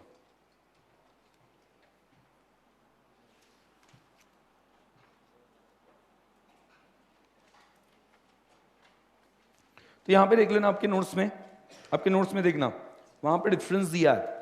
जैसे मैंने यहां पे डिफरेंस लिख के दिया अपने इजी लैंग्वेज में, ये आपको समझ में आ जाए इस तरह से, वहां पे ऑलरेडी दिया है। रेसिडेंट पेमेंट क्या है? रियल अकाउंट है, क्योंकि कैश इसमें इन्वॉल्व है ना, कैश आती है जाती है। और इनकम एंड एक्सपेंडिचर अकाउंट कौन सा है? Nominal account. Object, resident payment account का ऑब्जेक्ट क्या है? It shows only cash transaction of particular period. Income and expenditure, it shows net result operation for particular period. Contents, no distinction is made between capital items and revenue items. And income and expenditure में क्या आता है? Only revenue items of current year are taken into consideration, like payment of expenses, receipt of subscription, etc. बाद में resident payment में क्या दिया है? It is prepared on the basis of actual resident payment. और income and expenditure, it is prepared on accrual basis. मिला? accrual basis पे. And last, resident payment में it records receipt on debit side and payment on credit side. और expenditure कहां पे? Expenditure कौन side पे आता है? डेबिट साइड पे। और इनकम कहां पे? क्रेडिट साइड पे। क्लियर? तो यहां पे आगे फॉर्मेट दिया है, format of receipt and payment. तो अभी आप देखो उस फॉर्मेट में कैपिटल रिसीट दी है, कैपिटल रिसीट मिले क्या? फॉर्मेट बात अगले पेज पे कहां पे ढूंढ रहा है? ओके, हाँ आगे मिला क्या? कैपिटल रिसीट मिल गया। कैपिटल रिसीट कौन सा? ये रिसीट एंड पेमेंट अकाउंट है। पहला डेबिट साइड पे रिसीट। रिसीट कहां से आ गई? ओपनिंग बैलेंस है कैश का जो अपने पास था, ओपनिंग बैलेंस। पहले वाला बैलेंस कंटिन्यू किया जाता है, रियल अकाउंट है। मैंने आपको बोला था फाइनल अकाउंट पढ़ाते हो कौन सा अकाउंट क्लोज होता है? Nominal account. रियल अकाउंट और पर्सनल अकाउंट कंटिन्यू हो जाते हैं। लास्ट ईयर की कैश इस साल यूज करेंगे या छोड़ देंगे उस वक्त? नहीं, कैश बहुत बची। आज मैं 31 मार्च आज मैं उड़ा के आ जाता हूं, कल मुझे नई कैश चाहिए या नया मैं लोन ले लूंगा, वो कैश बचा के रखेंगे ना, अगले साल यूज करेंगे, तो वही कैश कंटिन्यू हो जाते हैं। तो उसका बैलेंस डेबिट साइड पे लिया और कैश एसेट है तो उसको कौन सा बैलेंस आता है? डेबिट बैलेंस आता है। तो डेबिट साइड पे क्या लिखा है? To cash oblique bank. आगे रेवेन्यू रिसीट्स दिया है, उसमें सब्सक्रिप्शन दिया है। अभी सब्सक्रिप्शन में प्रॉब्लम क्या होगा? रिसीट साइड पे दिया, क्या प्रॉब्लम हो सकता है इसमें? इसमें एडवांस सब्सक्रिप्शन इंक्लूड हो सकता है। बराबर, एडवांस सब्सक्रिप्शन इंक्लूड हो सकता है। लास्ट ईयर का आउटस्टैंडिंग जो इस साल रिसीव हुआ वो भी इंक्लूड हो सकता है, लेकिन इसमें इस साल का आउटस्टैंडिंग इंक्लूड नहीं होगा। और लास्ट ईयर में जो इस साल का एडवांस मिला था वो इंक्लूड नहीं हुआ जो एक्चुअली इस साल का है। तो ये सभी एडजस्टमेंट आपको समझ में आनी चाहिए फॉर्मेट देखिए कि इसमें ये चीज है। आगे और क्या है? जनरल डोनेशन है, बाद में सेल ऑफ न्यूज़पेपर है। जनरल डोनेशन और स्पेसिफिक डोनेशन क्या फर्क है? स्पेसिफिक डोनेशन मतलब आपको क्या मिलता है? स्पेसिफिक एसेट के लिए, कुछ काम करने के लिए, बिल्डिंग बनाने के लिए आपको डोनेशन मिला, तो आपको क्या करना पड़ता है? उसे लायबिलिटी साइड पे दिखाना पड़ता है एज एन फंड। क्या बोलोगे उसे? फंड। लायबिलिटी साइड पे क्यों? उसे आप यूज नहीं कर सकते, it is kept for specific purpose. ये आप इनकम नहीं मान सकते। इनकम जब मानते हो ना तो उसके ऊपर आप कहा गए ओके वो आप कहीं और किसी जगह किसी भी जगह पे यूज कर सकते हो। बट अगर डोनेशन की बात की जाए तो डोनेशन जनरल हो तो आपके पास चॉइस होती है। किस बात की चॉइस होती है? क्या कहीं पे भी यूज कर लो आप, कोई प्रॉब्लम नहीं है। अभी यहां पे डोनेशन में प्रॉब्लम में दिया जाता है कितना कैपिटलाइज करना है, याद है? अगर ऐसा बताया जाता है कितना कैपिटलाइज करना है। कैपिटलाइज करना मतलब क्या? कितना उसे कैपिटल में ऐड करना है, कितना उसे कैपिटल में ऐड करना है। ये वहां पे प्रॉब्लम में एडजस्टमेंट बताई जाती है। आगे उसके बारे में थोड़ा डिस्कशन और करेंगे। Sale of newspaper, sale of periodical, sale of old sports material. Okay ये भी यहाँ पे आ गया। Locker rent. अभी यहाँ पे देखो सेल ऑफ स्पोर्ट्स मटेरियल, क्या जितना बेचा मतलब आपको सेल करके 5 लाख आ गए स्पोर्ट्स मटेरियल के, क्या 5 लाख आपका फायदा है? फायदा है नहीं। शायद से वो मटेरियल 4 लाख का होगा, 5 लाख में बेचा। रजिस्टर्ड साइड पे कितना दिखाई जाता है? 5 लाख। बट इनकम साइड पे कितना दिखाई दे? 1 लाख। क्यों? क्योंकि आपने उसमें कमाई कितने है? 1 लाख की कमाई, क्योंकि उसके लिए 4 लाख के गुड्स गए हैं। क्लियर? तो ये आपको सोचना पड़ता है। आगे sale of scraps proceeds of show. Show मतलब क्या? आपने कोई तो अरेंज किया, अगे शो, अगे कुछ वहां पर रेवेन्यू अर्न करने के लिए, तो उस केस में उससे जो रिसीट आ गई। आगे क्या है? Miscellaneous receipt, entrance fees. Entrance fees once again, entrance fees बहुत सी बार क्या किया जाता है? बताया जाता है कितनी कैपिटलाइज करनी, कितनी कैपिटल में ऐड करनी है। ओके तो एंट्रेंस फीस। अभी एंट्रेंस फीस ये शॉर्ट टर्म के लिए हो, मतलब जनरली एंट्रेंस फीस क्या मानी जाती है? 1 टाइम मानी जाती है। और 1 टाइम मानी जाती है तो क्या की जाती है? कैपिटलाइज की जाती है। 1 टाइम है ना, मतलब आपको अगर आना हो, जैसे कि फर्म में आना हो तो पार्टनर को कैपिटल लाना पड़ता था, वैसे अगर आपको इस ऑर्गेनाइजेशन में आना हो तो आपको एंट्रेंस फी देनी है। तो इन शॉर्ट कैपिटल जैसे ट्रीटमेंट होना चाहिए, मतलब ये क्या होना चाहिए? कैपिटल में ऐड होना चाहिए। लेकिन प्रॉब्लम में बोला हो इसमें से आधा ऐड करो कैपिटल में और आधा इनकम दिखाओ, तो उस केस में हम जैसा प्रॉब्लम बोल रहे हैं वैसा कर देंगे। क्लियर? आगे और क्या है? Capital receipt. अच्छा कैपिटल रिसीट रिसीट साइड पे तो दिख रही, इनकम साइड पे दिखाई देनी चाहिए कि नहीं देनी चाहिए? क्या आपने क्या लेगेसीज या life membership fees, specific donation, sale of investment, sale of fix asset, ऐसे बड़े बड़े रिसीट्स आ गए। तो ये पूरा आपको इनकम साइड पे नहीं दिखाना है, उसमें से इनकम जो है वो दिखा देंगे।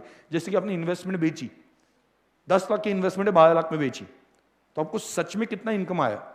2 लाख ही आया, तो उतना ही लेना है। मतलब इसमें पूरा 12 लाख लिखा जाएगा रिसिप्ट साइड पे। इन्वेस्टमेंट कितने में बेची? 12 लाख, तो रिसिप्ट साइड पे कितना आएगा? 12 लाख, क्योंकि कैश कितनी आई? 12 लाख। बट इनकम साइड पे पूरा आना ही चाहिए, ऐसा कुछ नहीं है। पेमेंट साइड पे देखो, अगर ओवरड्राफ्ट हो तो क्रेडिट बैलेंस आएगा बैंक को इनकेस ओवरड्राफ्ट हो तो क्रेडिट बैलेंस आ जाएगा। बाय रेवेन्यू पेमेंट्स, उसमें वेजेस है, इसमें क्या इंक्लूड हो सकता है? वंस अगेन एडवांस इंक्लूड हो सकता है, लास्ट ईयर का आउटस्टैंडिंग इंक्लूड हो सकता है। तो वो चीजें मुझे एक्सपेंडिचर में लेते वक्त नहीं चाहिए, वो मुझे करेक्शन करना पड़ता है। Rent, receipt, taxes, insurance, printing, stationery, postage, advertising, sundry expenses, telephone charges, audit fees, honour मतलब क्या? किसी को कोई अगर मतलब क्या है कि आपके यहाँ पे आता है विजिटिंग गेस्ट करके, तो उस वक्त हम कुछ उनको पैसे देते हैं। क्लियर? तो उसे रेम्युनरेशन बोला जाता है, ऑनरेम बोला जा सकता है। कन्वेंस, आने जाने का खर्चा, न्यूज़पेपर, रिपेयर्स, ये पेमेंट्स है। एक्सपेंसेस की बात नहीं करें, ये पेमेंट्स है। और नीचे क्या दिया है? Purchase of fix asset. अब ये परचेस ऑफ फिक्स एसेट क्या ये एक्सपेंडिचर साइड पे जाएगा? Purchase of fix asset expenditure side पे जाएगा? नहीं, ये क्या है? एसेट है, बराबर ना? बाद में क्या? परचेस ऑफ इन्वेस्टमेंट, ये भी कहां पे जाएगा? एसेट साइड पे। फिक्स डिपॉजिट कहां पे जाएगा? एसेट साइड पे। पेमेंट साइड पे दिया है, पेमेंट साइड पे सभी इंक्लूड होता है ना, कैपिटल, रेवेन्यू, सब कुछ। रेसिडेंट पेमेंट में क्या होता है? Capital, revenue. बट आपको कौन सा रेवेन्यू वाला पार्ट सिर्फ इनकम एंड एक्सपेंडिचर में लेना है। बाद में format of income and expenditure एक जनरल दिया, कौन सा दिया? मटेरियल कितना कंज्यूम किया, repairs, expenses paid on specific show, printing and stationery, honorarium, entertainment expenses, wages, salary, insurance, postage. मतलब जो पेमेंट साइड पे दिख रहा है ना, जो पेमेंट साइड पे दिख रहा है वो यहाँ पे कहाँ पे दिख रहा है? एक्सपेंडिचर साइड पे। लेकिन कौन से आइटम दिख रहे हैं थोड़ा सा सोच के देखो। फिक्स एसेट पूरा दिख रहा है या उसका सिर्फ डेप्रिसिएशन दिख रहा है? सिर्फ डेप्रिसिएशन दिख रहा है, क्योंकि पूरा फिक्स एसेट इस साल यूज नहीं किया, या पूरे फिक्स एसेट का इस साल बेनिफिट नहीं लिया। तो जितना बेनिफिट लिया उतना ही एक्सपेंडिचर साइड पे आना चाहिए। आगे क्या है? ऑडिट फीस है, बाद में मिसलेनियस एक्सपेंडिचर है। और क्रेडिट साइड पे क्या है? अपोजिट साइड पे, वहां पे एक्सपेंडिचर और यहाँ पे क्रेडिट साइड पे इनकम आना चाहिए हेडिंग में। ऊपर जो है ना, ऊपर इनकम एंड एक्सपेंडिचर में अपोजिट साइड पे पेमेंट आए गलती से, वहां पे क्या आना चाहिए? इनकम।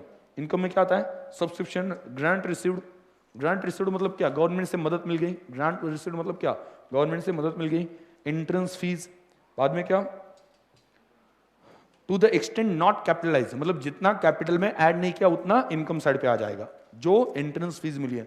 आगे क्या है, general donation, interest on deposit, dividend received, collection of for specific show, profit on sale of fix asset. ये आपने बोला था 10 लाख की एसेट 12 लाख में बेची, तो यहाँ पे कितना आ जाएगा, 2 लाख सिर्फ प्रॉफिट आ जाएगा जितना आपने कमाया है। आगे locker rent, cloak room rent, ठीक है। बाद में hall rent received, receipt from sale of newspaper and magazine, miscellaneous income.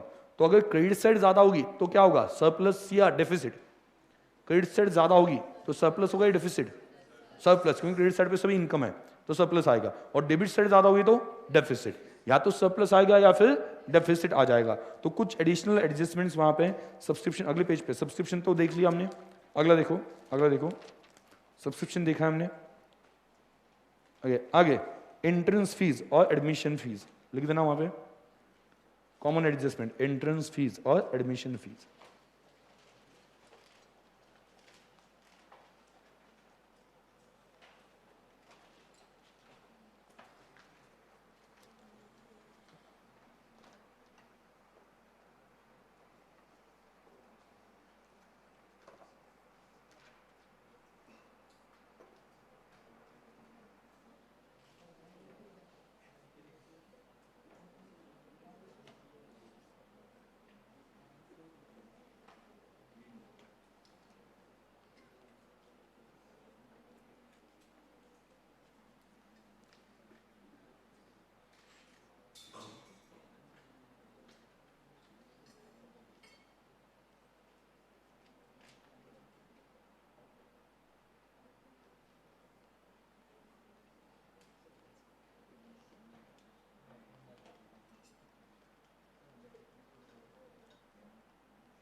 अभी देखो लाइफ मेंबरशिप फीस क्या होता है, वन टाइम पेमेंट मिलता है। कैसे मिलता है, वन टाइम पेमेंट मिलता है। Life membership fees one time payment मिलता है।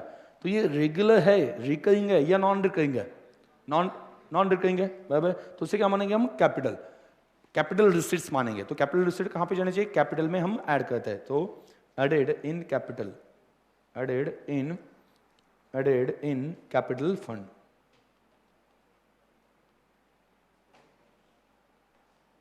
एंट्रेंस फीस का आपको जनरली बताया जाता है कितना आपको कैपिटलाइज करना है, कितना नहीं करना है,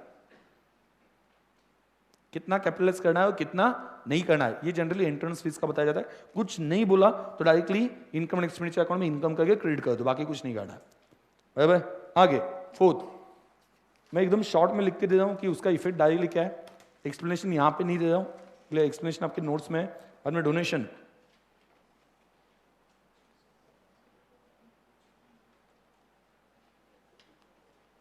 डोनेशन रिसीव्ड, डोनेशन रिसीव्ड उसमें दो है, वन फॉर स्पेसिफिक पर्पस,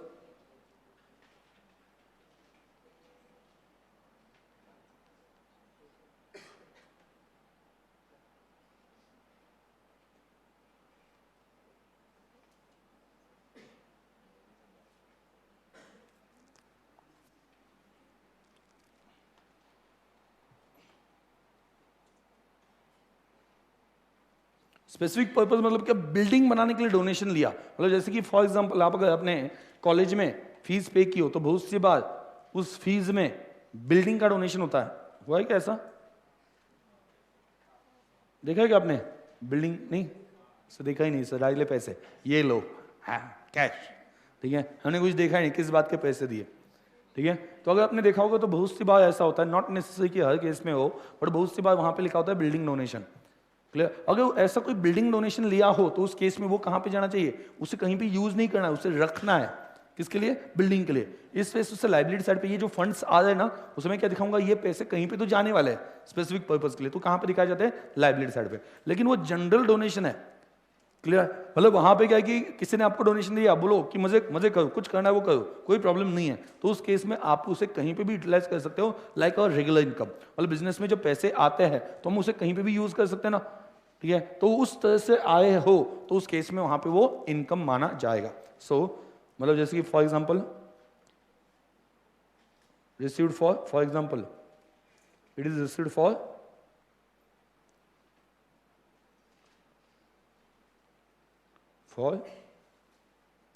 क्या, रिसीव्ड फॉर बिल्डिंग। तो क्या मानोगे इसे?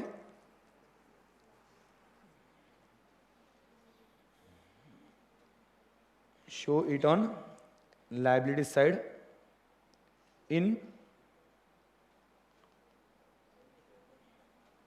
Respective fund. और यहां पे जनरल पर्पस के लिए मिला हो तो उस केस में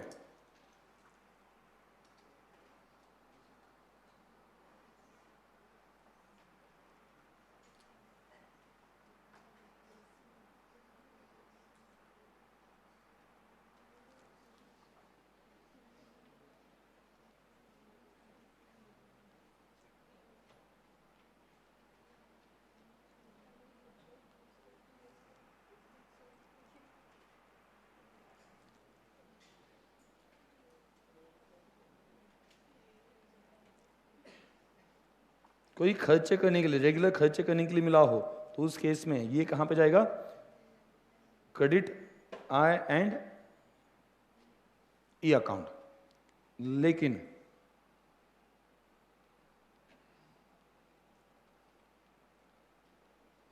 if question is silent, if question is silent तो उस केस में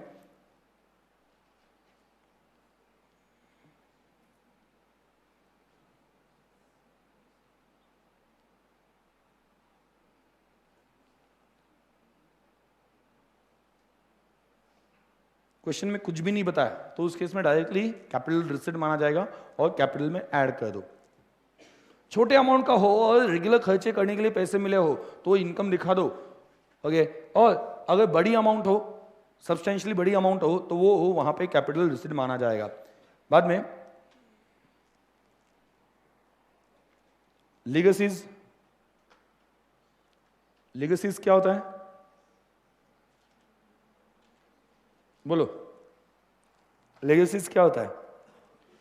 ये भी डोनेशन जैसा ही मिला, ये भी कैसे मिला है? लाइक अ डोनेशन, बट फर्क क्या है कि किसी ने तो मरते वक्त ओके अपने विल में लिखा होता है कि पूरी प्रॉपर्टी में जो है वो एनजीओ को चली जाएगी या ऐसे ऑर्गेनाइजेशन को चली जाएगी जो पब्लिक के बेनिफिट के लिए काम कर रहा है। समझ में आ गया? तो उसे लेगेसी बोलते हैं। उसे क्या बोला जाएगा? लेगेसी। तो जो पॉइंट ऑफ व्यू है किसका? अपना। उनके लिए तो क्या हो गया? डोनेशन ही हो गया ना, इन शॉर्ट। अपने लिए तो क्या हो गया? ये डोनेशन ही हो गया। भले वो जिंदा है उस वक्त पैसे दिए या मरते वक्त पैसे दे दिए, हमें क्या फर्क पड़ता है? ये अपने लिए क्या है? डोनेशन है। तो लेगेसीज, लेगेसीज का क्या किया जाएगा? कुछ बताया ना हो तो डायरेक्टली कहां पे? कैपिटल फंड में ऐड किया जाएगा। क्लियर? तो लेगेसी ऐड कहां पे किया? Added to capital fund. अपने पॉइंट ऑफ व्यू से सोचो, अपने लिए तो कुछ फर्क पड़ा ही नहीं ना। अपने लिए तो क्या ये लाइक डोनेशन जैसा ही है ना, इट इज लाइक डोनेशन। मतलब बहुत से लोग लिख के जाते हैं ना, मेरी प्रॉपर्टी जो है वो इसको चली जाएगी, इस ऑर्गेनाइजेशन को चली जाएगी मेरे मरने के बाद में। क्लियर? तो उसे लीगेसी बोलता है। और जनरली वो बड़ी अमाउंट होती है तो ये कैपिटल फंड में ऐड किया जाता है। बाद में special fund, special fund, special fund, उसके लिए पैसे मिले, बोलो क्या करोगे? लायबिलिटी साइड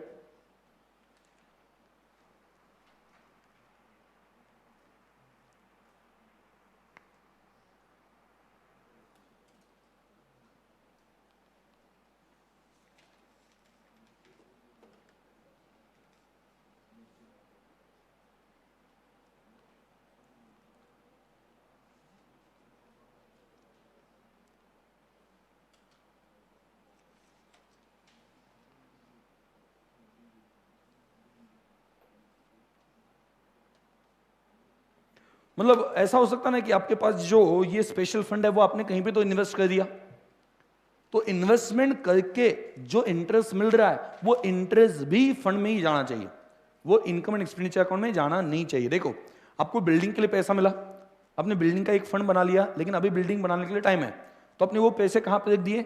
इन्वेस्ट कर दिए, कहीं पे बैंक में एफडी कर दिए। तो उस सबको इंटरेस्ट मिल रहा है, वो इंटरेस्ट जो इनकम मिल रहा है वो इनकम एंड एक्सपेंडिचर अकाउंट में जाए? Answer is no. वो कहां पे जाए? स्पेशल फंड में ऐड हो जाए। आपका फंड बढ़ रहा है, बिल्डिंग के लिए पैसे बढ़ रहा है, ऐसा वहां पे दिखाना है। क्लियर? आगे ओल्ड फिक्स एसेट, तो क्या करना है? प्रॉफिट ट्रांसफर टू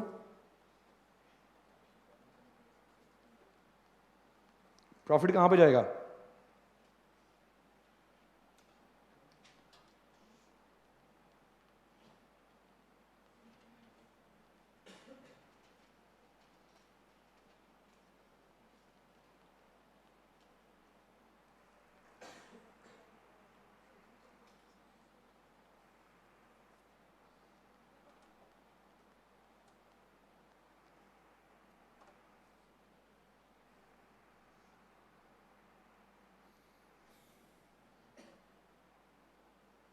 क्रेडिट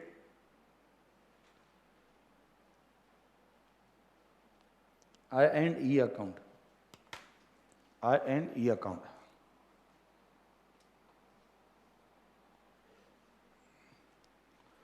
चलो अब स्टार्ट टू एंड रिवीजन लेते हैं। लगभग सभी एडजस्टमेंट्स हो चुके हैं जो जनरली पूछा जाता है, या हर एक चीज का मीनिंग हमने देख लिया।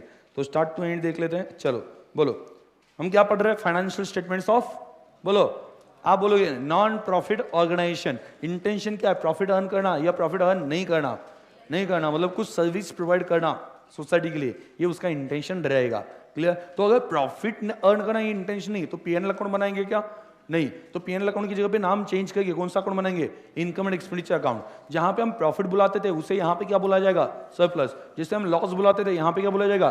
डेफिसिट। क्या बोला जाएगा? डेफिसिट। आगे बैलेंस शीट भी बनाया जाएगा। बैलेंस शीट में तो ज्यादा कोई चेंज नहीं है, ठीक है। वहां पे भी बैलेंस शीट, क्योंकि बैलेंस शीट में बैलेंस से सीखा जाता है, हम प्रॉफिट और लॉस कैलकुलेट नहीं करते हैं, तो सेम रहने वाला है। एडिशनली यहाँ पे आपको क्या मिलता है?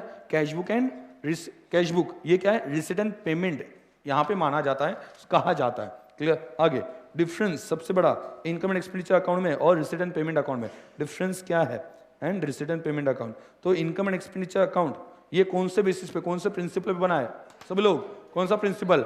एक्चुअल। एक्चुअल प्रिंसिपल क्या कहता है? Record expenses when it is इनकर। पेड लिखना है क्या? पेड बेसिस पे लिखते हैं क्या? नहीं। खर्चा आज हो गया, आज लिख दो। पैसे बाद में दिए, जब दिए वो लायबिलिटी रिवर्स कर देंगे। मतलब आज एंट्री क्या आ जाएगी?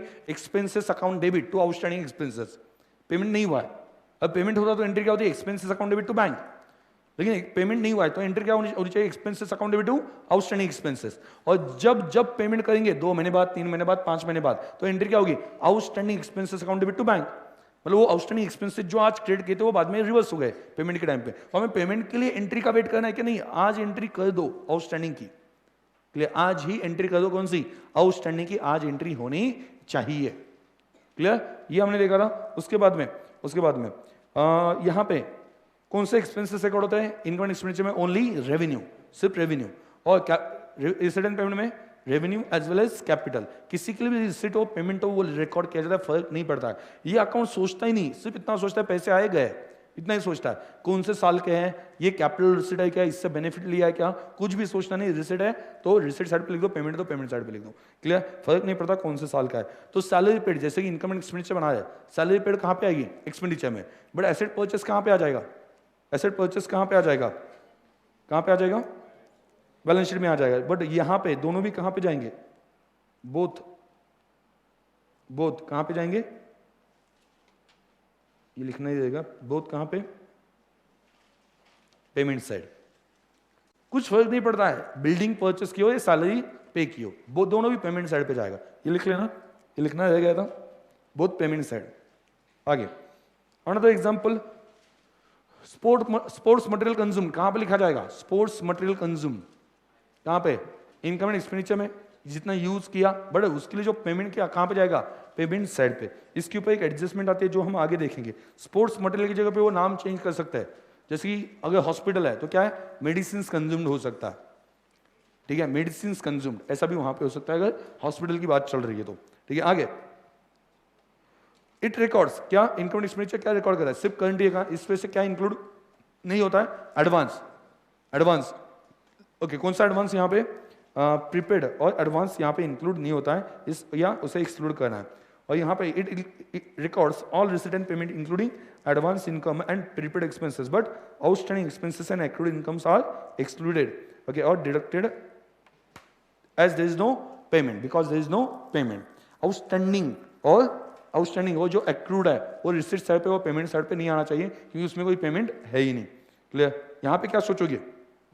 इनकम एंड एक्सपेंडिचर में सोचोगे क्या इस साल का है या नहीं है?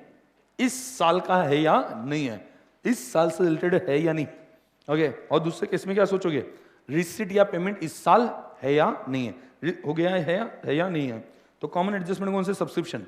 सब्सक्रिप्शन आपको रिसीव्ड दिया है तो उससे क्या करोगे, रिसीव्ड दिया है, आपको इनकम निकालना है तो क्या करोगे, लास्ट ईयर में जो आउटस्टैंडिंग है इस साल में था, क्या करोगे, लेस माइनस। क्यों, क्योंकि लास्ट ईयर का है, इस साल का नहीं है, इस साल का ही चाहिए ना। बाद में दूसरा क्या, इस साल जो एडवांस दिया है, मिला है सब्सक्रिप्शन, वो कौन साल का है, नेक्स्ट ईयर का, वो भी क्या करेंगे, लेस। बराबर, बाद में इस साल का आउटस्टैंडिंग क्या करेंगे, ऐड। और लास्ट ईयर में जो एडवांस मिला था वो कौन साल का था, इस साल का, वो भी क्या करेंगे, ऐड। लेकिन इससे आपको रिसिट निकालना हो उल्टा, मतलब अभी इनकम निकाला, इनकम से रिसिट निकालना हो तो क्या करोगे, रिवर्स कैलकुलेशन चलाओगे, लॉजिक उल्टा हो जाएगा। क्योंकि इनकम में क्या इंक्लूड है, आउटस्टैंडिंग इंक्लूड है, उसे लेस कर दो क्योंकि उसमें कोई रिसिट है ही नहीं। ये हमने देख लिया। आगे देखा एंट्रेंस फीस और एडमिशन फीस, ठीक है, तो कुछ स्पेसिफाइड नहीं किया हो तो कहां पर डालो, इनकम एंड एक्सपेंडिचर अकाउंट में डाल दो। जनरली आपको मिलता है 50% कैपिटलाइज कर दो, 50% ऐसा कुछ वहां पे बोला जा सकता है, 50% कैपिटलाइज कर दो, 50% रेवेन्यू मान लो, ऐसा कुछ बोला जाता है। मतलब 50% कैपिटल फंड में ऐड होगा और 50% इनकम साइड पे चल जाएगा। आगे life membership fees one time मिलती है, कहां पे जाएगा, कैपिटल फंड में। डोनेशन रिसीव्ड और स्पेसिफिक पर्पस के लिए मिला हो तो लाइबिलिटी साइड पे दिखाओ, क्योंकि उसका यूज कहीं पे कर नहीं सकते हैं। और जनरल पर्पस के लिए मिला हो, छोटी अमाउंट है या किसी रेवेन्यू खर्चे करने के लिए, कुछ खर्चे करने के लिए, एक शो के लिए मिला है, एक शो के लिए उसका खर्च करने के लिए मिला है, तो कहां पे दिखाओगे, क्योंकि शो का खर्चा कहां पे आएगा, डेबिट साइड पे। वो किसके अगेंस्ट एडजस्ट होना चाहिए, ये जो रिसीट है उसके अगेंस्ट एडजस्ट होना चाहिए ना, इस वजह से रिसीट क्रेडिट साइड पे दिखाई जाती है। और कुछ बोला ना हो तो कहां पे ऐड कर दो, कैपिटल फंड में ऐड कर दो। लेगेसीज अपने हिसाब से क्या है, उसमें मरते वक्त पूरी प्रॉपर्टी सौंप दी, ठीक है, अपने हिसाब से क्या है, डोनेशन है, तो ये कहां पे जाएगा, कैपिटल फंड में। स्पेशल फंड लायबिलिटी साइड पे दिखाया जाएगा, और उसके ऊपर जो इनकम मिलता है, उसके ऊपर जो इनकम मिलता है वो भी फंड में ही जाएगा, वो इनकम में नहीं जाएगा, फंड में ऐड होगा। क्यों, क्योंकि बिल्डिंग का पैसा आपने इन्वेस्ट किया, उसके ऊपर इंटरेस्ट मिला, तो उसके लिए पैसे किसके लिए बनेंगे, बिल्डिंग के लिए, और बढ़ जाएंगे ना, मतलब वो फंड बढ़ जाएगा। तो लायबिलिटी साइड पे दिखाना है सेल ऑफ एसेट, तो उसका सिर्फ प्रॉफिट लेना है, सेल ऑफ न्यूज़पेपर। बराबर, समझा, कोई डाउट है, कोई डाउट है यहां तक। अभी अगला आता है कि कंज्यूम्ड कैसे निकालना है। बड़ा एडजस्टमेंट या बहुत सोच समझ के करना पड़ता है ये वाला एडजस्टमेंट।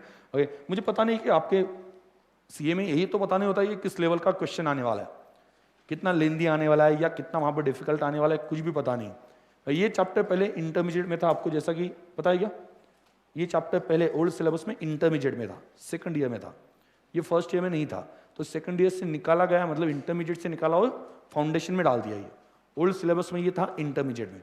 इंटरमीडिएट में ऑब्वियसली एडजस्टमेंट बहुत खतरनाक आते थे, ऑब्वियसली इंटरमीडिएट के लेवल के हिसाब से आएंगे ना, है ना। तो उस एडजस्टमेंट में सबसे बड़ा एडजस्टमेंट होता था कंज्यूम या पेमेंट। ये जो स्पोर्ट्स मटेरियल है या मेडिसिन है, वो कंज्यूम्ड और स्पोर्ट्स मटेरियल, वो कैसे निकाला जाए, ठीक है। चलो, जितना स्पोर्ट्स मटेरियल हमने कंज्यूम किया उतना पेमेंट किया, ऐसा कह सकते हैं क्या, नहीं, क्यों, जितना स्पोर्ट्स मटेरियल हमने यूज किया उतना ही पेमेंट किया, ऐसा कह सकते हैं क्या, नहीं, क्यों, कुछ बचा होगा ना, बाद में ओपनिंग में कुछ लास्ट ईयर कुछ लिया था, लास्ट ईयर में पेमेंट करके कुछ लिया था, वो भी अपने पास पड़ा है।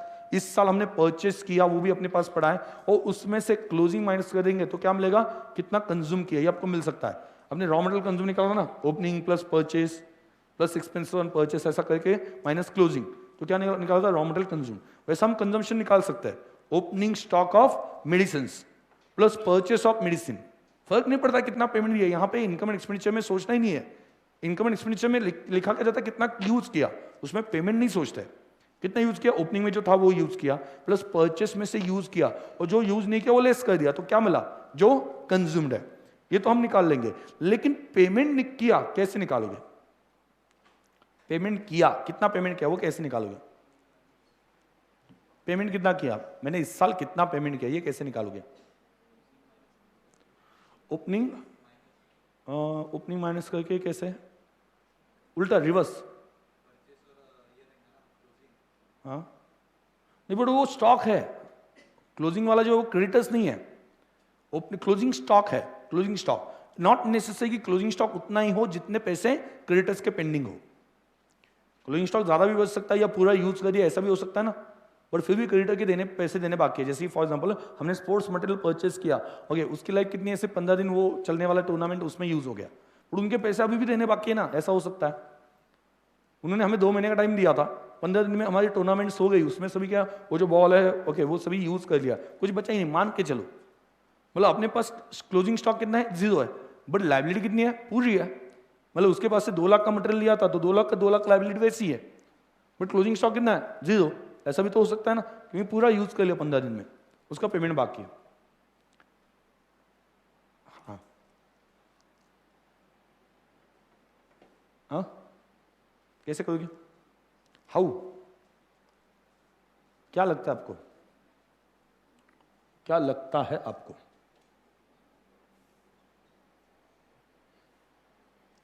कैसे निकालोगे? इस साल कितना पेमेंट किया ये आपको निकालना है। इस साल कितना पेमेंट किया, डायरेक्टली लिया हो तो जिंदगी बहुत आसान है, बट आपकी जिंदगी इतनी आसान नहीं रहने वाली, बराबर? ठीक है, हर एक नसीब के ऊपर डिपेंड है कि कितना कैसा क्वेश्चन आने वाला है। ठीक है, तो क्वेश्चन सबसे मुझे लगता है कि जो एडजस्टमेंट ध्यान देने वाली है आगे तो ये वाली है। शायद से इतना डिटेल में आपको वहां पे क्या है कि 12 में नहीं पूछा जाता था, 12 में डायरेक्टली बताया जाता है कितना पेमेंट है या कितना बैलेंस है। ठीक है, तो उसके लिए आप क्या करोगे, वो जो क्रेडिटर्स है, क्रेडिटर्स फॉर स्पोर्ट्स मटेरियल, उसका एक अकाउंट बनाओगे, क्रेडिटर्स फॉर स्पोर्ट्स मटेरियल। अभी आप बोलो क्रेडिटर्स क्या है, लाइबिलिटी है ना, लाइबिलिटी बढ़ती है तो कौन साइड पे, क्रेडिट साइड पे, और कम होती है तो डेबिट साइड पे। अभी मुझे बताओ क्रेडिटर्स के लिए हमारी लाइबिलिटी कब बढ़ेगी, कब बढ़ेगी? अगर हमने परचेस किया तो, अगर हमने परचेस किया तो लाइबिलिटी बढ़ेगी। तो क्रेडिट साइड पे क्या आएगा, क्रेडिटर्स अकाउंट के क्रेडिट साइड पे बैलेंस आएगा, क्योंकि लाइबिलिटी को क्रेडिट बैलेंस होता है, ओपनिंग बैलेंस स्टार्टिंग में जो था, बाद में इस साल जो परचेस किए इससे लाइबिलिटी बढ़ रही है ना, तो क्रेडिट साइड पे परचेस किए वो भी आ जाएगा। क्लियर? बाद में डेबिट साइड पे क्या आएगा, कुछ पेमेंट ऑलरेडी किया हो, अभी पेमेंट ही निकालना है, याद रखना, बट पेमेंट डेबिट साइड पे आता है, तो पेमेंट किया हो तो डेबिट साइड पे आ जाएगा। ठीक है, और डेबिट साइड पे और क्या आएगा, क्लोजिंग। अगर मुझे ये चीजें पता हो, कौन सी, ओपनिंग बैलेंस पता है, परचेस पता है और क्लोजिंग पता है, तो मैं क्या निकाल सकता हूं, क्रेडिटर्स अकाउंट में जो बैलेंस आता है ना वो क्या बचेगा, पेमेंट बच जाएगा। मुझे 3 चीजें पता है, 4 चीजें commonly creditors for sports material में आती है उस अकाउंट में, क्या, ओपनिंग बैलेंस क्रेडिट साइड पे, परचेस डेबिट साइड पे क्या आता है, पेमेंट जिससे लायबिलिटी कम हो रही है, और क्या आता है, क्लोजिंग बैलेंस। अब मुझे 3 चीजें पता हो, कौन सी 3 चीजें, ओपनिंग, परचेस और क्लोजिंग, किसका, क्रेडिटर्स का। क्रेडिटर्स का, क्रेडिटर्स का, स्टॉक का नहीं बोल रहा हूं, बार बार सुनना, मैं स्टॉक का नहीं बोल रहा हूं, नहीं तो आप बोलो कि सर वैसा ही हुआ ना, opening plus purchase minus closing, वो स्टॉक का था। ये मैं किसका बोल रहा हूं, क्रेडिटर्स का बोल रहा हूं। क्रेडिटर्स का ओपनिंग बैलेंस प्लस क्रेडिटर्स से जो परचेस किए माइनस वहां पे क्लोजिंग, इस तरह से वहां पे हो जाएगा और आपको पता चलेगा कि क्रेडिटर्स का बैलेंस कितना बचा है। वंस अगेन ध्यान देना, परचेस मिसिंग कर दिया जाता है। जिंदगी यहां पे आसान नहीं है, परचेस मिसिंग है, वो बोलते हैं परचेस नहीं बताएंगे, क्या करोगे? बराबर, 3 चीजें मिल गई तो आपको पेमेंट मिलने वाला है, कोई प्रॉब्लम नहीं। कौन सी 3 चीजें, ओपनिंग किसका, क्रेडिटर्स का, स्टॉक का नहीं बोल रहा हूं, वो जो कंज्यूम्ड है वो स्टॉक से निकालता है, मैं किसका बोल रहा हूं, क्रेडिटर्स का पेमेंट, ओपनिंग। दूसरा क्या, परचेस, उसको उनके पास से जो उधारी पे परचेस किया, क्योंकि स्टॉक कंज्यूम्ड ये अलग बात है, क्योंकि स्टॉक कंज्यूम्ड में जो कैश में परचेस किया और जो क्रेडिट में परचेस किया दोनों आते हैं, बट जब मैं पेमेंट की बात करता हूं तो उस केस में वहां पे क्या है कि मैं क्रेडिटर्स का अकाउंट बना रहा हूं, क्रेडिटर्स को कितना पेमेंट किया ये मुझे देखना है, और कैश में जितना पेमेंट किया वो अलग से मैं ऐड कर दूंगा उनको, और टोटल पेमेंट मुझे पता चल जाएगा। तो बोलो कैसे परचेस कैसे निकालू मैं, परचेस कैसे निकाला जाए, परचेस कैसे निकाला जाए। आपने ये अभी परचेस का पढ़ा था ना, opening plus purchase minus stock का जो पढ़ा था, opening stock plus purchase minus closing stock, क्या मिलेगा, रॉ मटेरियल कंज्यूम। और जो कि आपको रिसीट एंड पेमेंट अकाउंट बनाना है, आपको इनकम एंड एक्सपेंडिचर अकाउंट दिया होगा, लॉजिकली क्या बनाना है आपको, रिसीट पेमेंट निकालना है ना, मतलब कौन सा इनकम एंड एक्सपेंडिचर दिया होगा उससे आप पेमेंट निकाल रहे हो, तो आपको रॉ मटेरियल या स्पोर्ट्स मटेरियल कंज्यूम पता होगा। बाद में बैलेंस शीट के नीचे आइटम्स में क्या पता होगा, उसका ओपनिंग स्टॉक और क्लोजिंग स्टॉक पता होगा। तो मैंने जो फॉर्मेट फॉलो किया था रॉ स्टॉक कंज्यूम का, क्या था, opening stock plus purchase of stock minus closing stock is equal to material consume. तो उसे मैं उल्टा चलाऊंगा, कैसे, मटेरियल कंज्यूम, क्योंकि मुझे परचेस पता नहीं है ना, मटेरियल कंज्यूम आगे प्लस क्लोजिंग, उल्टा चलाना है, माइनस करके आए थे वहां पे, प्लस क्लोजिंग माइनस ओपनिंग, तो ये आ जाएगा परचेस। और ये परचेस में कहां पे लिखूंगा, क्रेडिटर्स में, और क्रेडिटर्स में एक बार परचेस लिख दिया तो क्रेडिटर्स का बैलेंस क्या आ गया, पेमेंट। समझ में आ रहा है मैं क्या बोल रहा हूं, क्लियर? तो यहां पे लिख देना, ठीक है। तो यहां पे paid to creditors, paid to creditors,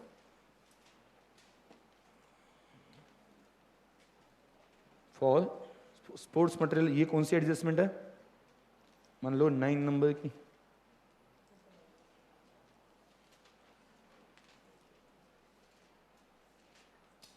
तो क्या बनाएंगे?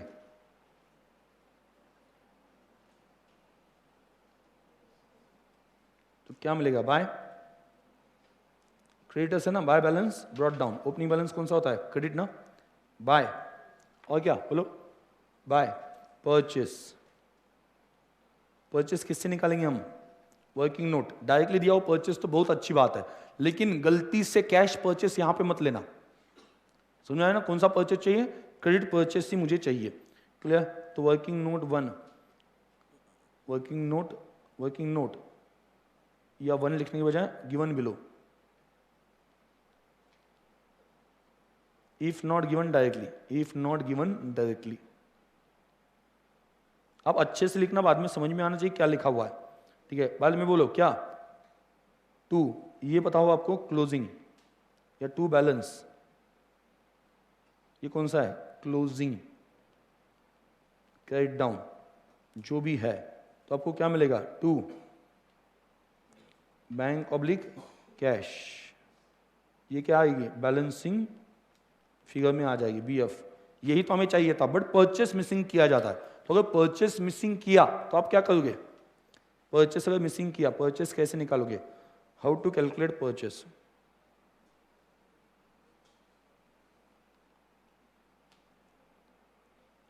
बोलो कैसे कैलकुलेट करोगे? मटेरियल कंज्यूम, उल्टा चलाना, मटेरियल कंज्यूम प्लस, बोलो प्लस क्या? Closing stock.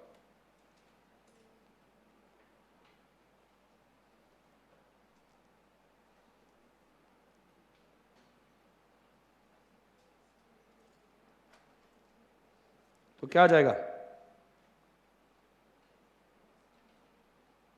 तो क्या आ जाएगा? परचेस।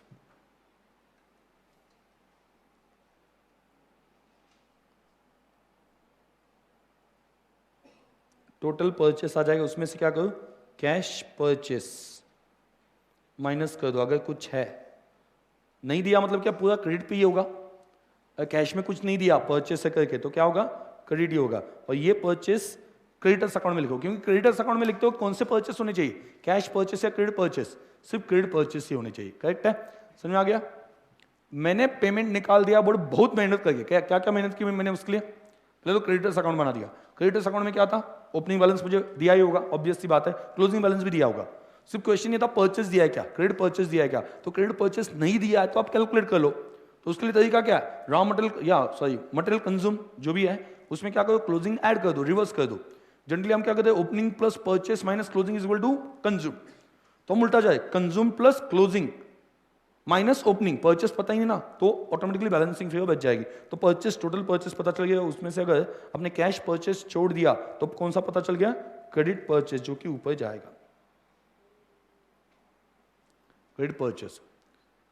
अभी यहां पे कैसे हो सकता है? यहां पे अपोजिट साइड पे क्या निकालना होता है? अपोजिट साइड पे क्या निकालना होता है? मटेरियल कंज्यूम्ड, ये कहां पे डेबिट किया जाता है? Debit to I&E account, debit to I&E account. ओ आपने अपोजिट साइड पे लिख दिया, वो सभी। हाँ ठीक है। अभी यहां पे बोलो मटेरियल कंज्यूम कैसे निकालोगे? ओपनिंग किसका? क्रेडिटर्स का या स्टॉक का? ओपनिंग क्रेडिटर्स का लेना है यहां पे या स्टॉक का? स्टॉक का। ओपनिंग स्टॉक किसका? उस मटेरियल का। प्लस परचेसेस, कैश, दोनों परचेस, हाँ, कैश प्लस क्रेडिट माइनस, यहां पे 2 लाइन छोड़ना, कैश प्लस क्रेडिट लिखने के बाद में 2 लाइन छोड़ना और लिख देना माइनस क्या? Closing stock. तो आएगा मटेरियल कंज्यूम। आपको क्या लगता है इसमें से क्या मिसिंग कर सकते हो? क्या छुपा सकते हैं, क्या वहां पे अगर ये साइड पे दिया इस तरह से तो क्या मिसिंग कर दे, आपको क्या लगता है? वो बोलेंगे हम ये नहीं बताते, ऐसा कौन सा? वो आपको क्रेडिट परचेस शायद से ना बताए। जनरली क्रेडिट परचेस मिस कर दे अगर उससे उन्हें थोड़ा सा कॉम्प्लिकेटेड बनाना है। तो क्रेडिट परचेस निकालना हो तो वंस अगेन क्या करे, क्रेडिटर्स अकाउंट। क्रेडिटर्स अकाउंट, अभी क्रेडिटर्स अकाउंट में देखो ओपनिंग बैलेंस तो दिया ही जाता है सभी चीजों का, क्लोजिंग बैलेंस भी दिया होगा, बराबर। आगे आगे अपने अपने ध्यान देना, रिसिट एंड पेमेंट अकाउंट से इनकम एंड एक्सपेंडिचर बनाए ना हम, income and expenditure account side पे, तो आपको क्या दिया होगा? रिसिट एंड पेमेंट, मतलब पेमेंट साइड पे दिया होगा कितना पेमेंट किया है, तो आपको पेमेंट मिल गया होगा। तो बचा क्या? परचेस। परचेस क्या आएगा? बैलेंसिंग फिगर आ जाएगा। मतलब मैं, ये साइड कौन सी है आपको याद है ना? ये साइड कौन सी है? ये वाली साइड, जहां पे हम रिसिट एंड पेमेंट से क्या बना रहे? Income and expenditure. मतलब ऑलरेडी वहां पे पेमेंट कितना है वो पेमेंट साइड पे दिया होगा, पेमेंट टू क्रेडिटर्स कितना किया, तो ये पेमेंट वाला पार्ट मुझे पता होगा, ओपनिंग पता होगा, क्लोजिंग पता होगा, तो परचेस किस में आ जाएगा? परचेस किस में आ जाएगा? बैलेंसिंग फिगर में आ जाएगा। Okay, so if credit purchase missing,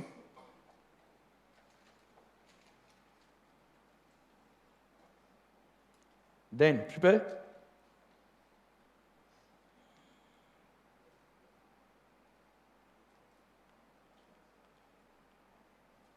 and find out क्या?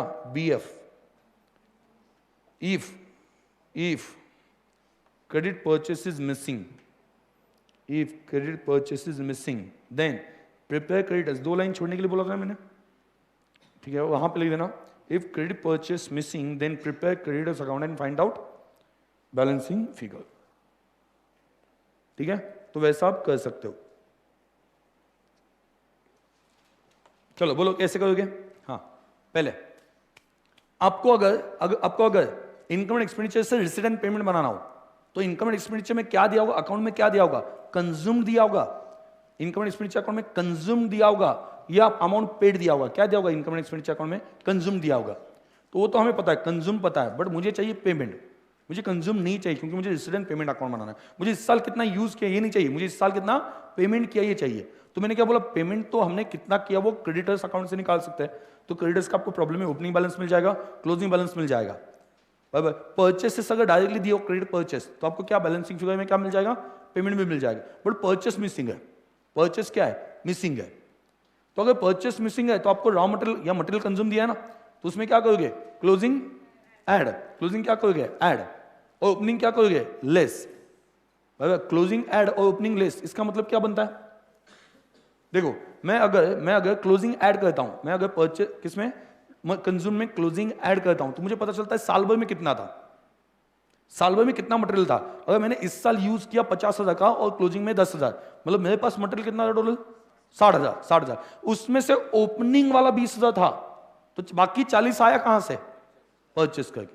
समझ आया ना? फिर से मेरे पास मैंने कितना यूज किया? 50। मैंने कितना यूज किया? 50, और क्लोजिंग में कितना है? 10।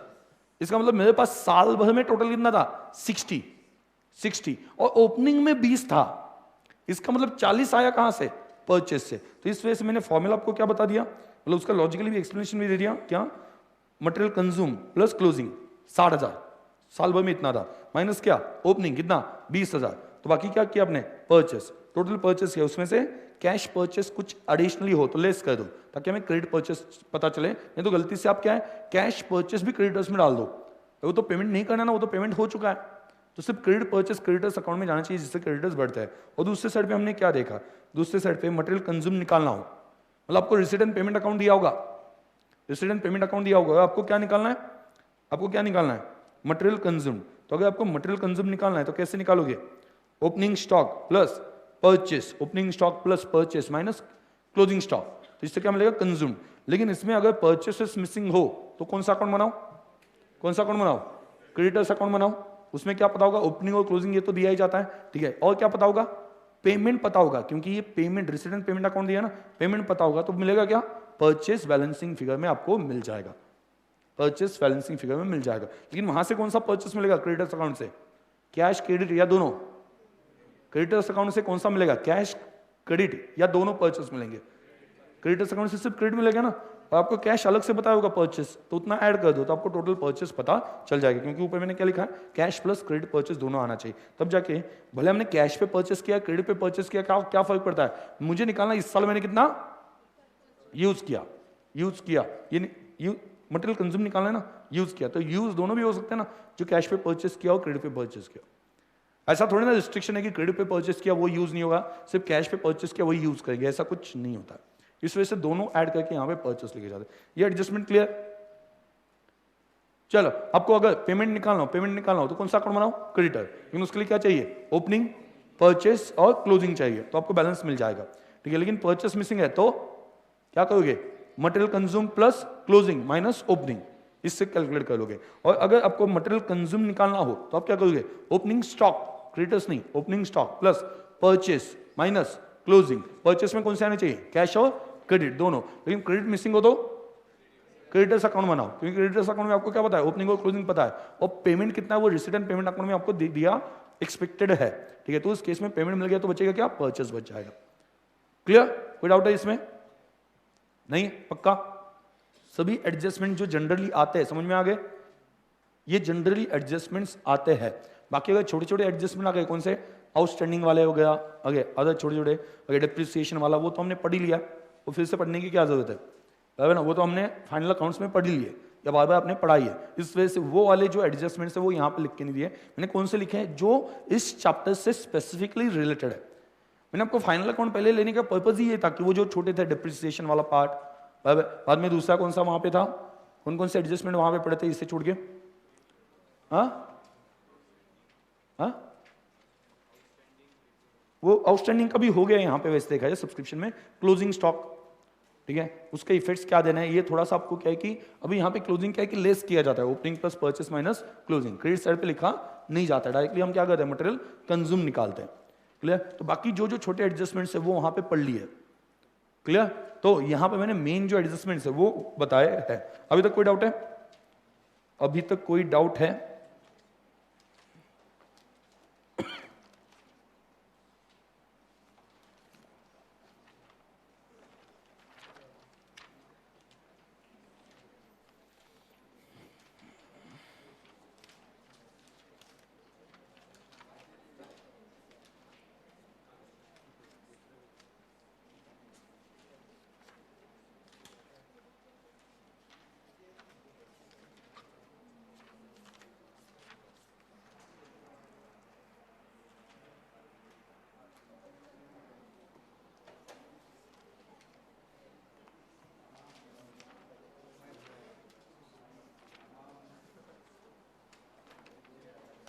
आप 8 नंबर क्वेश्चन देख लो एक बार, 8 नंबर क्वेश्चन देख लो। 8 नंबर बोला है, 80 नंबर नहीं, डायरेक्ट धाप, हाँ डायरेक्टली लास्ट पेज पे चले गए कुछ लोग, हाँ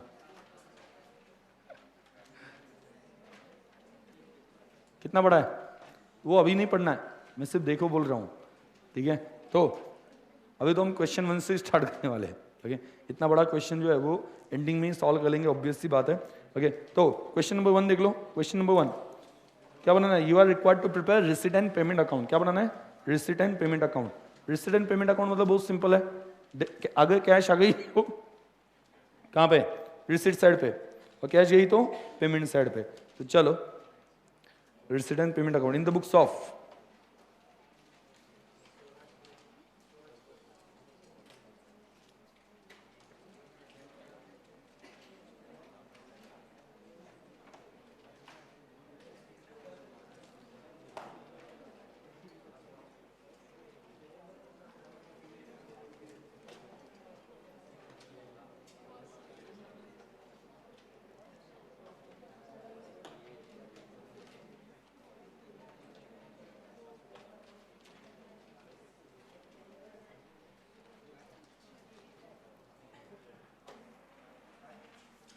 क्या नाम है, सूरज क्लिव ना,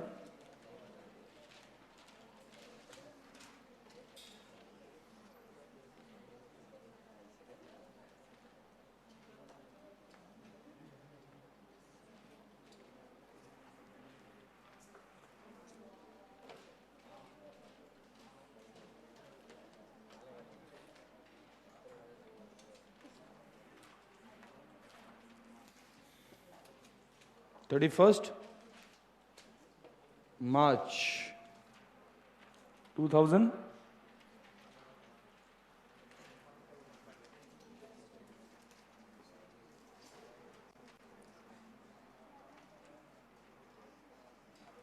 ये दिया है क्या 16